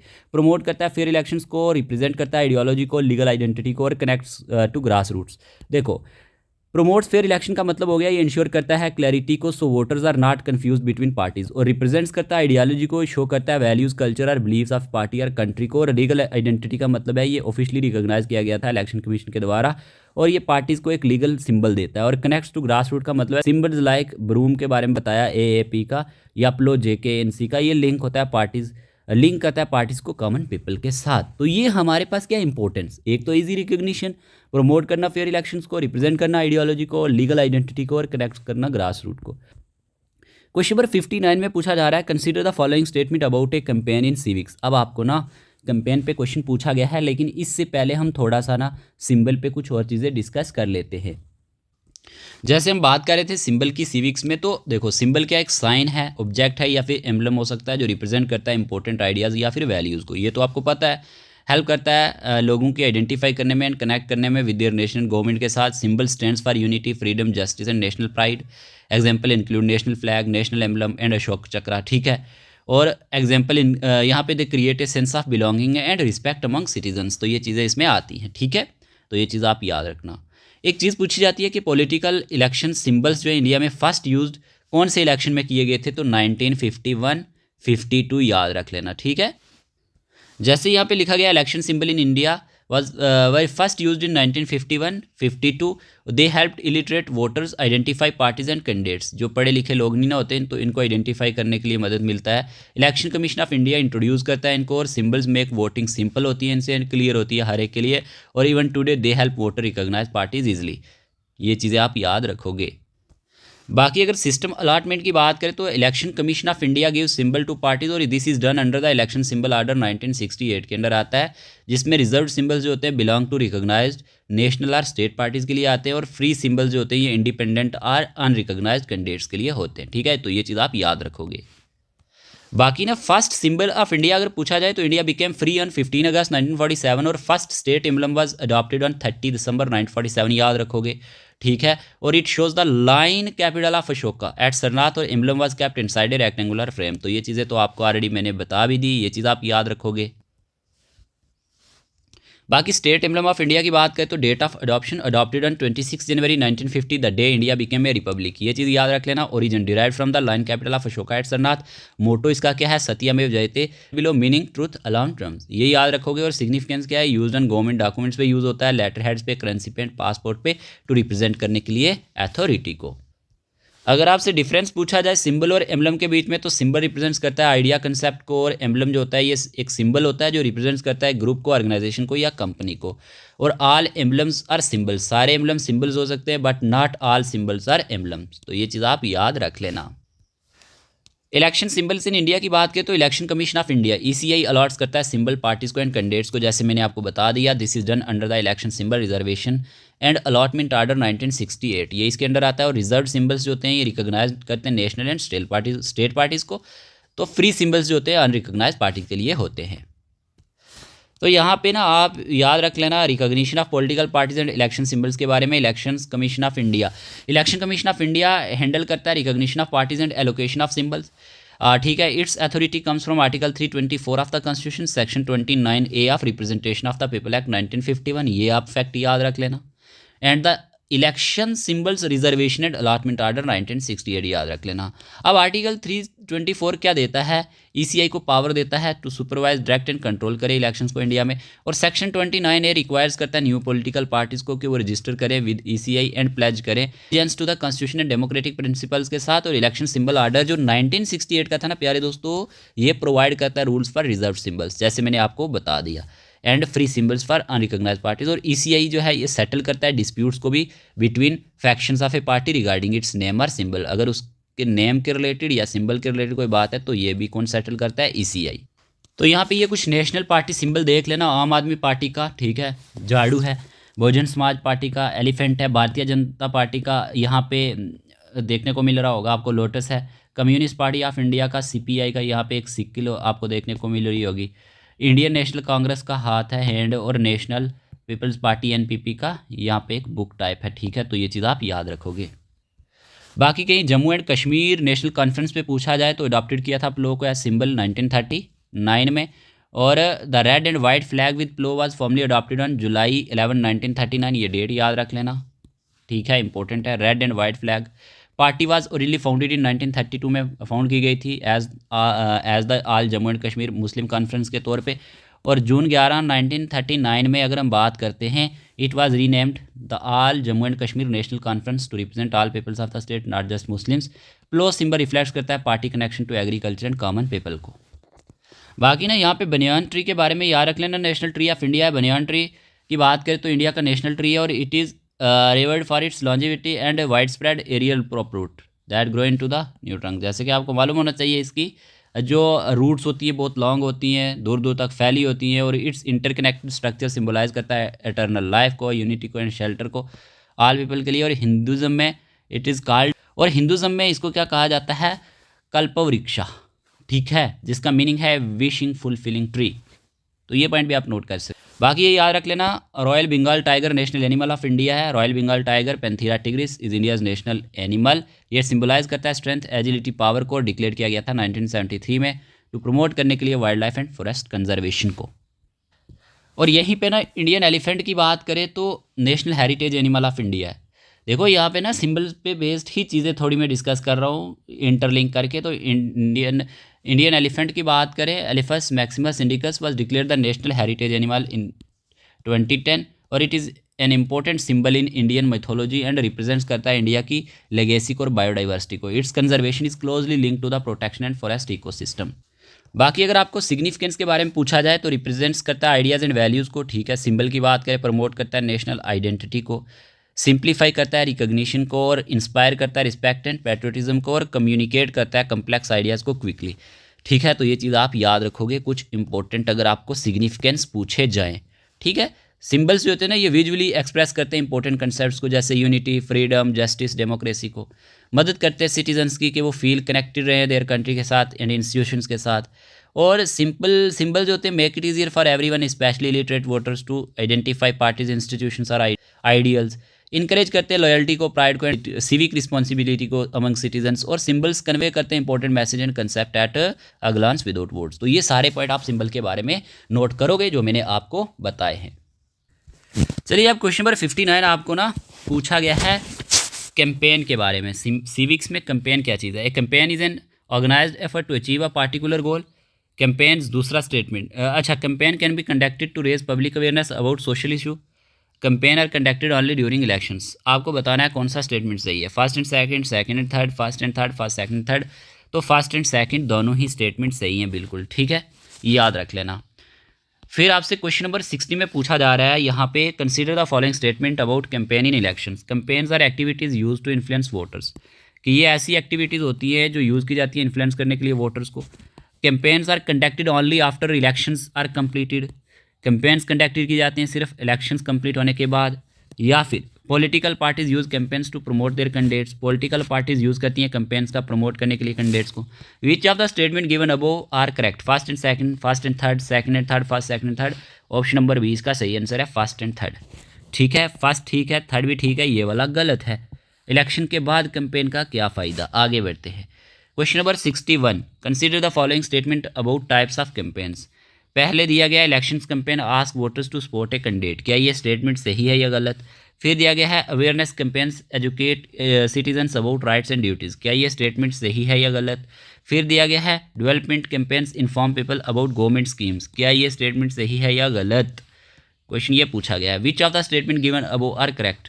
First and second, second and third, first second and third, first only. Option number C इसका सही आंसर है फर्स्ट सेकंड एंड थर्ड, सारे ही स्टेटमेंट सही हैं। Elections campaigns ask voter to support a candidate, awareness campaigns educate citizens about right and duties, development campaigns inform people about government schemes. तो यहाँ पे answer आएगा ऑप्शन नंबर सी। ठीक है, question number 62 में पूछा गया है, कंसीडर द फॉलोइंग स्टेटमेंट, हमारा संविधान हमारा सम्मान प्रमोट्स कॉन्स्टिट्यूशनल अवेयरनेस, विकसित Bharat Sankalp Yatra promotes government welfare schemes, both campaigns aim to strength democratic participation, which of the statement given above are correct? First and second, second and third, first and third, first second and third. बताओ क्या answer आएगा? Simple है, option number D, हमारा संविधान हमारा सम्मान promotes constitutional awareness सही है। विकसित Bharat Sankalp Yatra promotes government welfare scheme सही है, ये कैंपेन के रिलेटेड है। ठीक है, बोथ कैंपेन्स दोनों ही कैंपेन का एम है स्ट्रेंथन करना डेमोक्रेटिक पार्टिसिपेशन को, तो यहाँ पे आंसर ऑप्शन नंबर डी आना चाहिए। चलिए 63 आपके सामने स्क्रीन पे, consider the following statement about modern election campaign.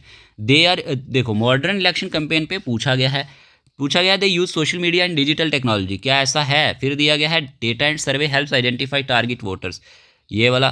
देखो आपको सिविक्स से ना बिल्कुल इजी क्वेश्चन होंगे, अगर स्टेटमेंट वाइज क्वेश्चन भी होंगे तो आप आराम से कर पाएंगे। Professional political consultants are often involved, which of the statement given above are correct? First and second, second and third, first second and third, first only। सिंपल है, option number C first second and third सारे statement सही है। They use social media and digital technology सही है। Data and survey help identify target voters ये भी सही है। और professional political consultants are often involve ये भी सही है। क्वेश्चन नंबर 64 आपके सामने स्क्रीन पे, consider the following statement about election regulations in India. पहले दिया गया election campaign are regulated by the election commission of India, क्या इलेक्शन कैंपेन को regulate Election commission of India करता है? फिर दिया गया है model code of conduct prohibits giving money और अल्कोहल टू वोटर्स, क्या ये स्टेटमेंट सही है या गलत? फिर दिया गया है the model code of conduct allows campaigning in religious places, क्या ये वाला स्टेटमेंट सही है या गलत? Which of the statement given above are correct? First and second, first and third, second and third, first second and third. तो simple है, इस क्वेश्चन का आंसर आएगा ऑप्शन नंबर ए। क्या आंसर आएगा? इस क्वेश्चन का आंसर आएगा option number A first and second. ठीक है, यहाँ तीसरा वाला गलत है। The model code of conduct allows campaigning in religious places, ये गलत है। मॉडल कोड ऑफ कंडक्ट मना भी करता है कि किसी को पैसा या शराब नहीं देनी है, वरना आज के टाइम में तो ये सब कॉमन हो चुका है ना। चलिए फिर इम्पोर्टेंस ऑफ कैंपेन्स क्या है? सबसे पहली बात क्रिएट अवेयरनेस। देखो कैंपेन्स जो होती है इन्फॉर्म करती है लोगों को इंपॉर्टेंट इश्यूज़ के related, right and government policies के रिलेटेड, हेल्प करती हैं वोटर्स की मेक डिसीजन बनाने में। Voters learn about candidates parties and there ideas before voting, ठीक है ना। और स्ट्रेंथन डेमोक्रेसी को स्ट्रेंथ देते हैं। कैंपेन्स इंकरेज करता है पब्लिक पार्टिसिपेशन इलेक्शंस में। कनेक्ट्स करता है लीडर्स को लोगों के साथ। Candidate interact with citizens through rallies, meetings and discussions. ये चीज़ें नहीं होंगी तो कैसे जुड़ेंगे एक दूसरे के साथ। प्रमोट करते हैं गवर्नमेंट स्कीम्स को, यानी कि कैंपेन्स जो होती है ये स्प्रेड करती है information about development programmes and welfare schemes. फिर यहीं पे इंकरेज पब्लिक पार्टिसिपेशन की बात करें तो याद रखना people became more aware and active in political and social issues. और इंश्योर करता है फेयर इलेक्शंस को, यानी कि कैंपेन्स जो होती हैं रेगुलेटेड की जाती हैं इलेक्शन कमीशन ऑफ इंडिया के द्वारा under the model code of conduct to ensure free and fair elections. चलिए क्वेश्चन नंबर 65 आपके सामने स्क्रीन पे। क्वेश्चन में पूछा जा रहा है कॉलम को आपने जोड़ना है, match the following campaign with their launch year. पहले दी गई है स्वच्छ भारत अभियान, फिर बेटी बचाओ बेटी पढ़ाओ, फिर फिट इंडिया मूवमेंट, फिर डिजिटल इंडिया। आपको जोड़ना है, बताओ क्या आंसर आएगा। देखो स्वच्छ भारत अभियान की बात करें तो 2014 आएगा, 2014। बेटी बचाओ बेटी पढ़ाओ का आएगा यहाँ पे 2015। और फिट इंडिया मूवमेंट की बात करें 2019 और डिजिटल इंडिया 2015। तो ये हमें कहाँ पे देखने को मिल रहा है, ऑप्शन नंबर ए में देखने को मिल रहा है। तो इस तरह से भी क्वेश्चन आपके एग्जाम में बन सकते हैं, याद रखना है, ठीक है। अब यहाँ पे देखो इंपॉर्टेंट कैंपेन्स इन इंडिया पे अगर पूछा जाए विद ईयर, स्वच्छ भारत अभियान 2014 में आई थी। Campaign to promote cleanliness and sanitation in India के बारे में थी। फिर हमारे पास ना बेटी बचाओ बेटी पढ़ाओ 2015 में आई। इस कैंपेन का मतलब क्या था, campaign to protect the girl child and promote girl education. फिर पल्स पोलियो कैंपेन 1995 में आई थी, नेशन वाइड कैंपेन थी टू रेडिकेट करने के लिए पोलियो चिल्ड्रन में। डिजिटल इंडिया 2015 में आई, campaign to promote digital technology and online services. Fit India movement 2019 में आई 2019 में, और campaign encouraging citizen to adopt a healthy and active lifestyle. Har Ghar Tiranga 2022 में आया था ये campaign encouraging people to host the national flag at home. Jal Shakti अभियान 2019 में आया था जिसका फोकस था water conservation and water management पे। आज़ादी का अमृत महोत्सव 2021 में आया है। ये कैंपेन जो है ये सेलिब्रेट करती है, campaign celebrating 75 year of Indian independence. हमारा संविधान हमारा सम्मान 2023 में ये कैंपेन आई थी जिसका मकसद था प्रमोट करना अवेयरनेस को about the constitution and citizen duties. विकसित भारत संकल्प यात्रा 2023 में आई, जिस कैंपेन का मतलब था स्प्रेड करना awareness about government and welfare schemes. तो ये कैंपेन जो इनका फोकस होता है सोशल अवेयरनेस पे, डेवलपमेंट पे, हेल्थ एंड डेमोक्रेसी पे। पर 66 पूछा गया है प्रेसिडेंशियल इलेक्शंस पे based. Consider the following statement about the election of the president of India. President is elected directly by the people of India. President is elected by an electoral college. The electoral college includes elected MPs and elected MLAs. Which of the statement given above are correct? First and second, second and third, first and third, first, second and third. क्या answer आएगा?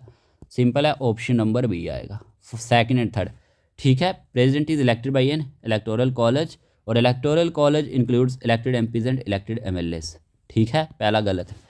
चलिए question number 67 आपके सामने screen पे। We consider the following statement regarding the electoral college for presidential election in India. पहला statement दिया गया है it includes elected members of Lok Sabha and Rajya Sabha. क्या ऐसा होता है? फिर दिया गया है दूसरी स्टेटमेंट में it includes elected members of state legislative assemblies. क्या सही है या गलत? Nominated members of Parliament are allowed to vote. क्या ये सही है या गलत? मैंने इन डिटेल आपको पढ़ाया हुआ है ये टॉपिक भी। Which of the statement given above are correct? First and second, second and third, first and third, first, second and third. Simple है, इसका आंसर आएगा option number A, first and second only. ज़्यादा time waste नहीं करना है, तीसरा statement गलत है, ठीक है, तीसरा गलत है। चलिए question number 68, consider the following statement about the presidential election system. दिया गया it follows the system of proportional representation, it uses a single transferable vote method, voting takes place through an open ballot. Which of the statement given above are correct? First and second, second and third, first and third, first, second and third. जब हम बात करते हैं इसके बारे में, option number ए इसका सही आंसर है। It follows the system of proportional representation, it uses the single transferable vote method, ठीक है।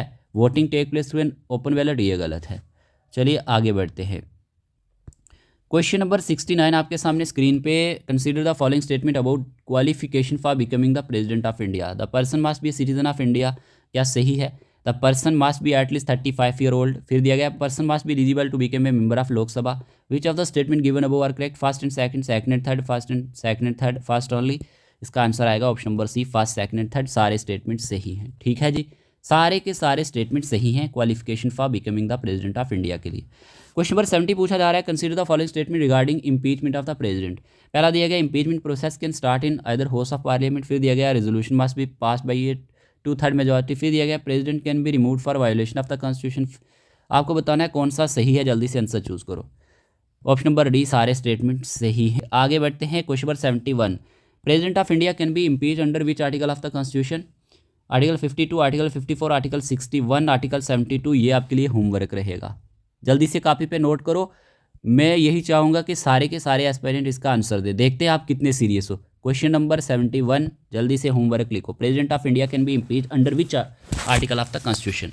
फिर पूछा गया है the president of India can be remove from office only for misbehaviour, violation of constitution, loss of majority, illness. तो इस question का answer क्या आएगा? Option number B, violation of the constitution. ठीक है, याद रख लेना। President of India can be remove from office only for violation of constitution. 23 में पूछा जा रहा है the impeachment process against the president can start in only Lok Sabha, only Rajya Sabha, other house of parliament, supreme court. Simple है, option number सी आएगा। ठीक है, फिर आपसे क्वेश्चन नंबर 74 में पूछा जा रहा है if the office of president became vacant who act as president? Prime minister, speaker of Lok Sabha, vice president, chief justice of India. इसका आंसर आएगा वाइस प्रेसिडेंट। ठीक है, vice president is the correct answer. फिर दिया गया है if both the president vice president office are vacant who act as president? Prime minister, chief justice, home minister, speaker of Lok Sabha. तो यहाँ पे आएगा चीफ जस्टिस ऑफ इंडिया। ठीक है, क्वेश्चन नंबर 76 में पूछा जा रहा है consider the following statement about the ordinance making power of the president of India. पहला स्टेटमेंट दिया गया आपको under article 123 of the constitution of India the president can issue an ordinance when Parliament is not in session. दूसरा दिया गया an ordinance must be approved by parliament within 6 weeks after it reassembles. Which of the statement given above is are correct? First only, second only, both first and second. इनमें से कोई भी सही नहीं है। ऑप्शन नंबर सी इसका सही answer आएगा। ठीक है, क्वेश्चन नंबर 77 में पूछा जा रहा है आपसे consider the following statement about the veto power of the president of India. पहला दिया गया according to article 111 of the constitution of India a bill became law only after president give assent. क्या ये सही है कि एक बिल जो है लॉ तब ही बनता है जब उससे प्रेसिडेंट की मंजूरी मिलेगी? और president can return a money bill for reconsideration by Parliament. Which of the statement given above is are correct? First only, second only, both first and second, या इनमें से कोई भी सही नहीं है। तो ऑप्शन नंबर ए इसका सही आंसर है। ठीक है, याद रखना according to article 111 of the constitution of India a bill becomes law only after the president give assent. ठीक है, देखो यहाँ पे प्रेसिडेंशियल इलेक्शन की बात करें, इंपॉर्टेंट नोट्स याद रख लेना। ऑर्डिनेंस मेकिंग पावर की बात करें तो under article 123 of the constitution of India आता है president of India can issue ordinances when Parliament is not in session. Ordinance have the same force as law made by the parliament. ठीक है, ये याद रखोगे। और they must be approved by parliament within 6 weeks after Parliament result. ठीक है, तो ये चीज़ आप याद रखोगे। वीटो पावर ऑफ प्रेसिडेंट के बारे में अगर पूछा जाए ना तो according to article 111 of the constitution of India bill becomes law only after the president. Types of veto इसको जो दी जाती है एसेंट, एब्सोल्यूट वीटो और सस्पेंसिव दी जाती है। एसेंट का मतलब होता है president approve the bill and it becomes a law. जब प्रेसिडेंट अप्रूव करता है बिल को तो वो लॉ बन जाता है। एब्सोल्यूट वीटो का मतलब होता है president withhold assent and the bill is rejected. और सस्पेंसिव वीटो का मतलब होता है president return the bill for reconsideration except money bill. ठीक है, तो ये चीज़ आप याद रखोगे। देखो प्रेसिडेंशियल इलेक्शन के बारे में कुछ थोड़े से पॉइंट देख लेते हैं। प्रेसिडेंशियल इलेक्शन क्या है? Is the formal democratic process है थ्रू विच द प्रेसिडेंट जो होता है हेड ऑफ द स्टेट। ठीक है, ये ऑफन हेड ऑफ गवर्नमेंट जो चूजन किया जाता है for a fix term in a country. ये तो आप सबको मालूम है। ठीक है, ये एक ऐसा मैकेनिज्म है इलेक्टिंग करने का प्रेसिडेंट का जो आइदर डायरेक्टली होता है बाय द पीपल यानी पॉपुलर वोट के द्वारा और indirectly by elected representatives or an electoral college के द्वारा, जो डिपेंड करेगा constitutional system of the country पे कि उस कंट्री का कॉन्स्टिट्यूशनल सिस्टम कैसा है। सिंपल वर्ड में अगर हम बात करें तो प्रेसिडेंशियल इलेक्शन क्या है? Official method of selecting a nation president through voting. ठीक है, इलेक्शन ऑफ प्रेसिडेंट की बात करें मेरे प्यारे दोस्तों, जल्दी जल्दी बात कर लेते हैं। ये एक रिवीजन क्लास है तो आर्टिकल 52 से लेकर 78 जो पार्ट 5 है कॉन्स्टिट्यूशन का, ये डील करता है यूनियन एग्जीक्यूटिव के साथ। Union executive equal to president, vice president, prime minister, council of ministers, attorney general of India. तो प्रेसिडेंट जो है ये हेड ऑफ इंडियन स्टेट माना जाता है, फर्स्ट सिटीजन ऑफ इंडिया माना जाता है। फर्स्ट सिटीजन याद रखना। सिंबल ऑफ यूनिटी यानी टूगेदरनेस, इंटीग्रिटी यानी ऑनेस्टी एंड ओलनेस एंड सॉलिडेरिटी यानी स्ट्रॉन्ग सपोर्ट वननेस के लिए जाना जाता है। ठीक है, इलेक्शन ऑफ द प्रेसिडेंट की अगर हम बात करते हैं ना तो आपको क्या याद रखना है? Not directly elected by the people, elected by an electoral college, special voting body consisting of elected member of parliament Lok Sabha plus Rajya Sabha, और elected member of state legislative assemblies इसमें आते हैं, और elected member of legislative assemblies of union territory यानी Delhi plus Puducherry आते हैं। ठीक है, और यहीं पे who can vote in presidential election, इनमें वोट कौन कर सकता है? तो नॉमिनेटेड मेंबर ऑफ पार्लियामेंट कर सकते हैं, nominated member of state assemblies कर सकते हैं, member elected plus nominated state legislative council जो बाई कैमरल स्टेट्स की रहती है, और nominated member of assemblies of Delhi plus Puducherry की कर सकते हैं। ठीक है, if A state assembly is dissolved ended हो जाती है तो its member can not vote in the presidential election, ये चीज़ भी आप याद रखोगे। और आर्टिकल्स ऑन प्रेसिडेंशियल इलेक्शन की बात करें तो आर्टिकल 54 किसके बारे में, इलेक्टोरल कॉलेज के बारे में, बहुत इंपॉर्टेंट है, पूछा जा सकता है। प्रेसिडेंट इलेक्टेड किससे होता है, elected MPs of both house of parliament के द्वारा, elected MLAs of all states, elected MLAs of Delhi and Puducherry,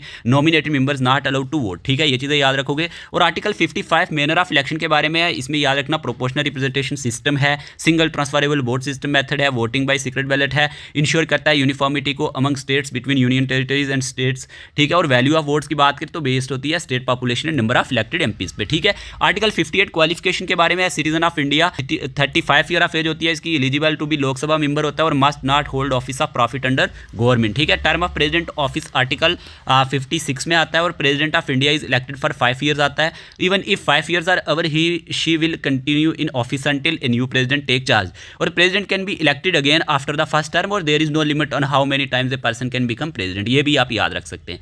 impeachment की बात करें तो याद रख लेना, president of India can be impeached under article 61 of the constitution, ये पहले भी चीजें मैंने आपको पढ़ाई हुई है। President can be removed only for violation of the constitution लगता है, या फिर either Lok Sabha Rajya Sabha can start the impeachment process, ठीक है। एक नोटिस सेंड किया जाता है 1/4 ऑफ द मेंबर के द्वारा required to start the charge, और after 14 days notice house discusses करता है pass the resolution by 2/3 majority और then the charge go to the other house, the second house investigate the charge, दूसरा house इसको investigate करता है और if the second house also passes the resolution by 2/3 majority president remove हो सकता है office से। वैकेंसी ऑफ द प्रेसिडेंट की बात करें तो president office can become vacant in the following cases, एक कंप्लीशन ऑफ 5 ईयर टर्म जब उसकी कंप्लीशन हो जाती है, या फिर रेजिग्नेशन यानी कि वो क्या देता है, रेजिग्नेशन देता है वाइस प्रेसिडेंट को, या फिर रिमूवल होता है यानी कि इंपीचमेंट होता है charge of violating the constitution are proved हो जाए और डेथ वाइल इन ऑफिस हो जाए, या फिर सुप्रीम कोर्ट डिक्लेयर करे इलेक्शन इनवैलिड। फिर यहीं पे ना who takes over when the office is vacant, अगर ऑफिस वैकेंट है तो कौन कर इसका चार्ज संभालता है, वाइस प्रेसिडेंट सबसे पहले act as president except when vacancy is due to term completion. और इफ वाइस प्रेसिडेंट ये भी अगर वैकेंट होगा तो याद रखना chief justice of India act करता है प्रेसिडेंट के तौर पर, और CGI भी अगर एब्सेंट होगा तो सीनियर मोस्ट जज of supreme court act as president. This continue till a new president is elected, ठीक है। एग्जीक्यूटिव पावर इसकी जो आती है ये आर्टिकल 53 में आती है, every government action is done in president name, ठीक है। Can make rule to government work smoothly, appoints करता है अटॉर्नी जनरल ऑफ इंडिया को, कंट्रोलर एंड एडिटर जनरल को, इलेक्शन कमीशन प्लस मेंबर्स को, UPSC चेयरमैन प्लस मेंबर्स को, state governors को, finance commission chairman plus members को, can ask for information from union government, कुछ भी पूछ सकता है examiner. Can require PM to place a matter before council of ministers, appoint करता है national commission for schedule caste, schedule tribe, other backward classes, appoints करता है inter state council को, अपॉइंट्स करता है एडमिनिस्ट्रेटर ऑफ यूनियन टेरिटरीज को, और declare करता है शेड्यूल एरियाज एंड मैनेज करता है ट्राइबल एरियाज को, ठीक। ये देख लेना मिलिट्री पावर भी होती है, मिलिट्री पावर भी होती है कुछ प्रेसिडेंट की, देखो इस पे मैंने अलग से पूरा वीडियो डाला है तो वो वीडियो आप टाइम निकाल के देख लेना। Supreme commander of the defence force of India माना जाता है, ये क्वेश्चन कई बार एग्जाम में आता है, और अपॉइंट्स करता है चीफ ऑफ आर्मी को, चीफ ऑफ द नेवी को और चीफ ऑफ द एयरफोर्स को, ठीक है। Emergency power of the president में 3 तरह की इमरजेंसी होती है, नेशनल इमरजेंसी, प्रेसिडेंट रूल और फाइनेंशियल इमरजेंसी। ये आर्टिकल 352 में आता है जब war, external aggression and arm rebellion देखने को मिलता है, और प्रेसिडेंट रूल जो है आर्टिकल 356 एंड 365 ब्रेक डाउन होता है यहाँ पे स्टेट मशीनरी का, और आर्टिकल 360 की अगर हम बात करते हैं यहाँ पे फाइनेंशियल इमरजेंसी देखने को मिलती है, यानी कि आर्टिकल 360 में फाइनेंशियल स्टेबिलिटी को जब थ्रेटेंड किया जाता है, ठीक है। तो ये चीज़ आप याद रखोगे। और ऑर्डिनेंस मेकिंग पावर आर्टिकल 123 में आता है, can issue ordinance with parliament is not in session, ये ऑर्डिनेंस जारी कर सकता है जब पार्लियामेंट सेशन में ना हो, और ordinance have the same force as laws made by the parliament, ठीक है।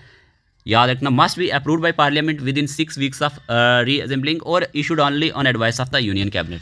वीटो पावर ऑफ प्रेसिडेंट की बात करें आर्टिकल 111 में आता है, मतलब before a bill becomes law it needs president assent, ठीक है। प्रेसिडेंट कैन गिव असेंट तो bill becomes law, withhold assent absolute veto यानी बिल रिजेक्टेड, और return the bill suspensive veto को कहा जाता है, sends back for reconsideration except money bill.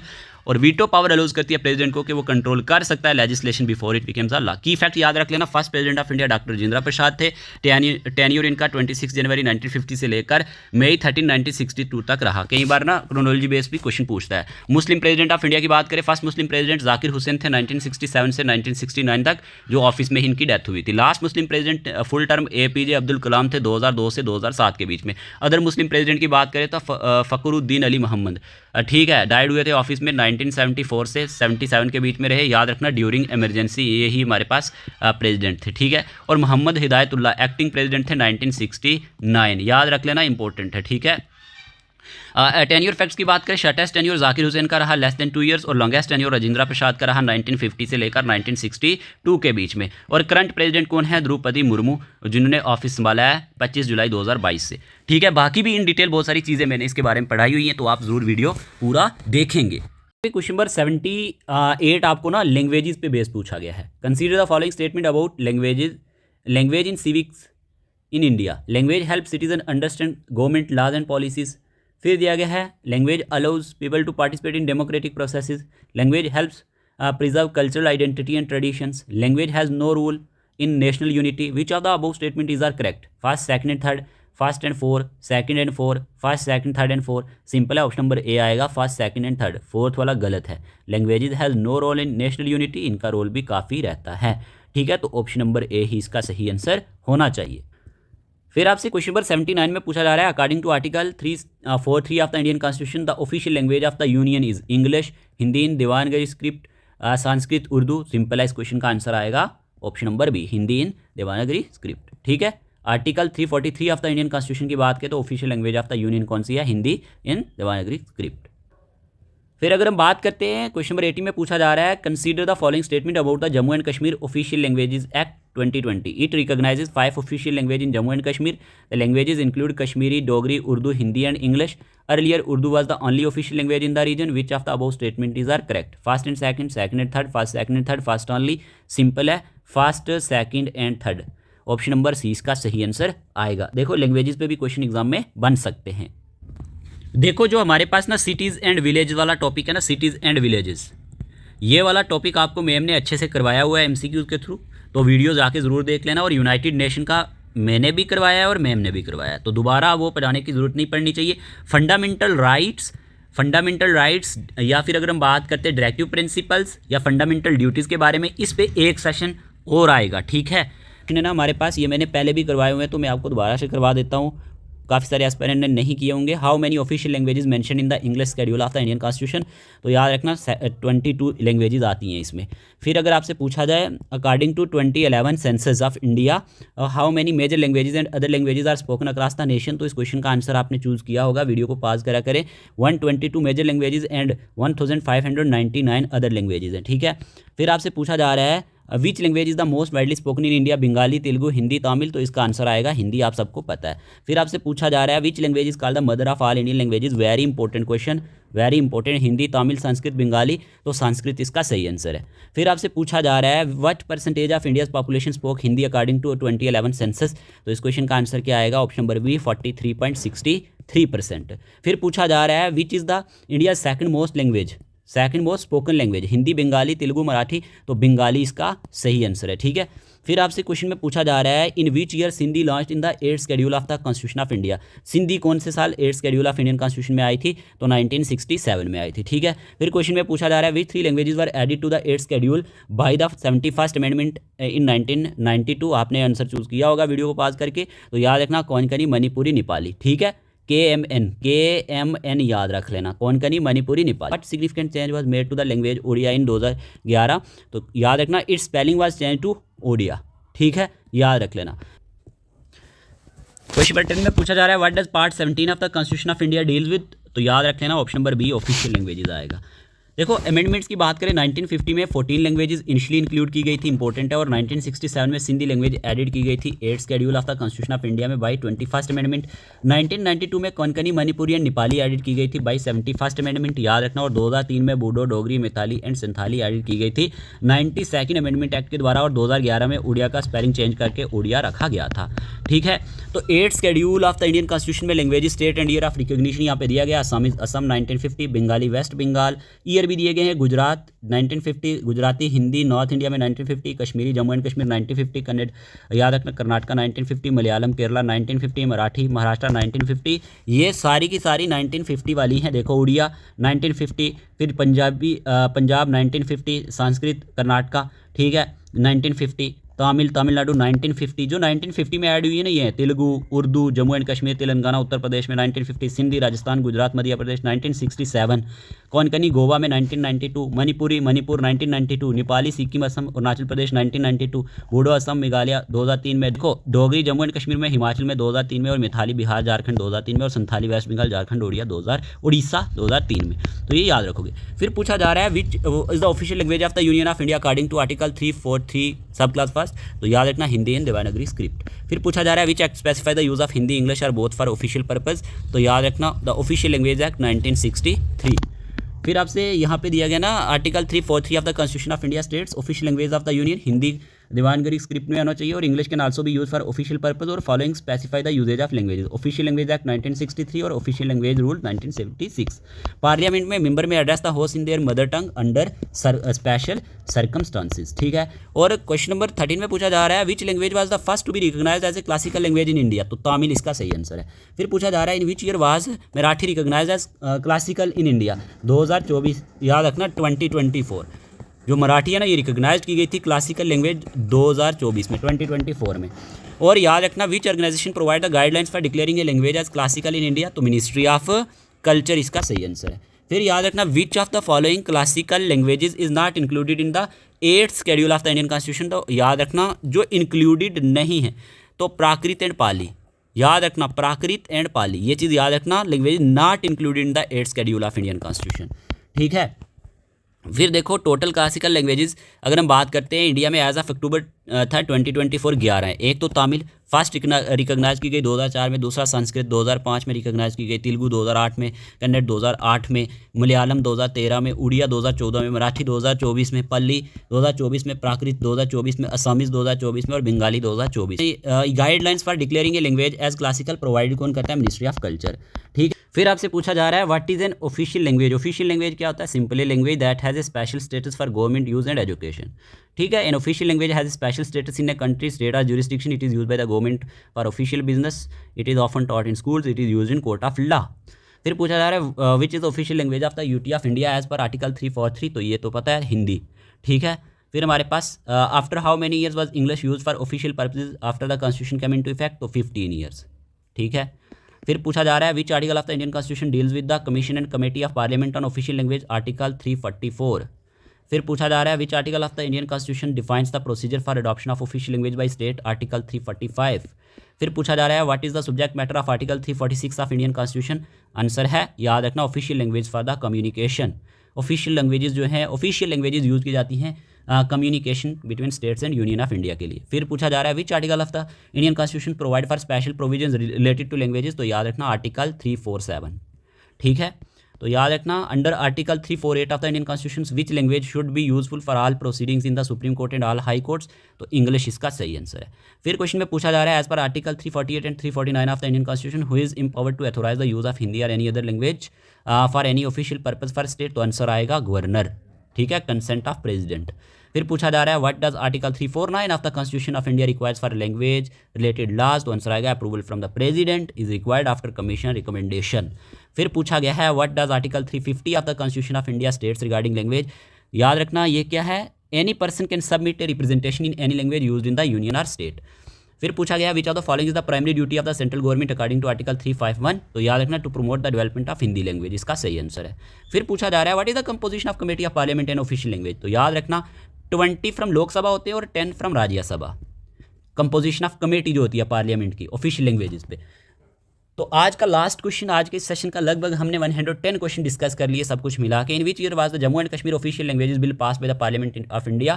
तो 2020 इसका सही आंसर आएगा। होप आपको ये आज का सेशन अच्छा लगा होगा। सेशन अच्छा लगा है तो वीडियो को लाइक कर देना, कमेंट बॉक्स में अपनी राय जरूर बताना। हमारे वीडियोस आपको कैसे लगते हैं। इसी तरह के वीडियो सेशन के लिए आप हमारे चैनल को सब्सक्राइब कर सकते हैं। PDF टेस्ट सीरीज चाहिए तो व्हाट्सएप नंबर स्क्रीन पर दिया गया है, इस नंबर पर आप मैसेज करके बाकी का प्रोसीजर जान सकते हैं।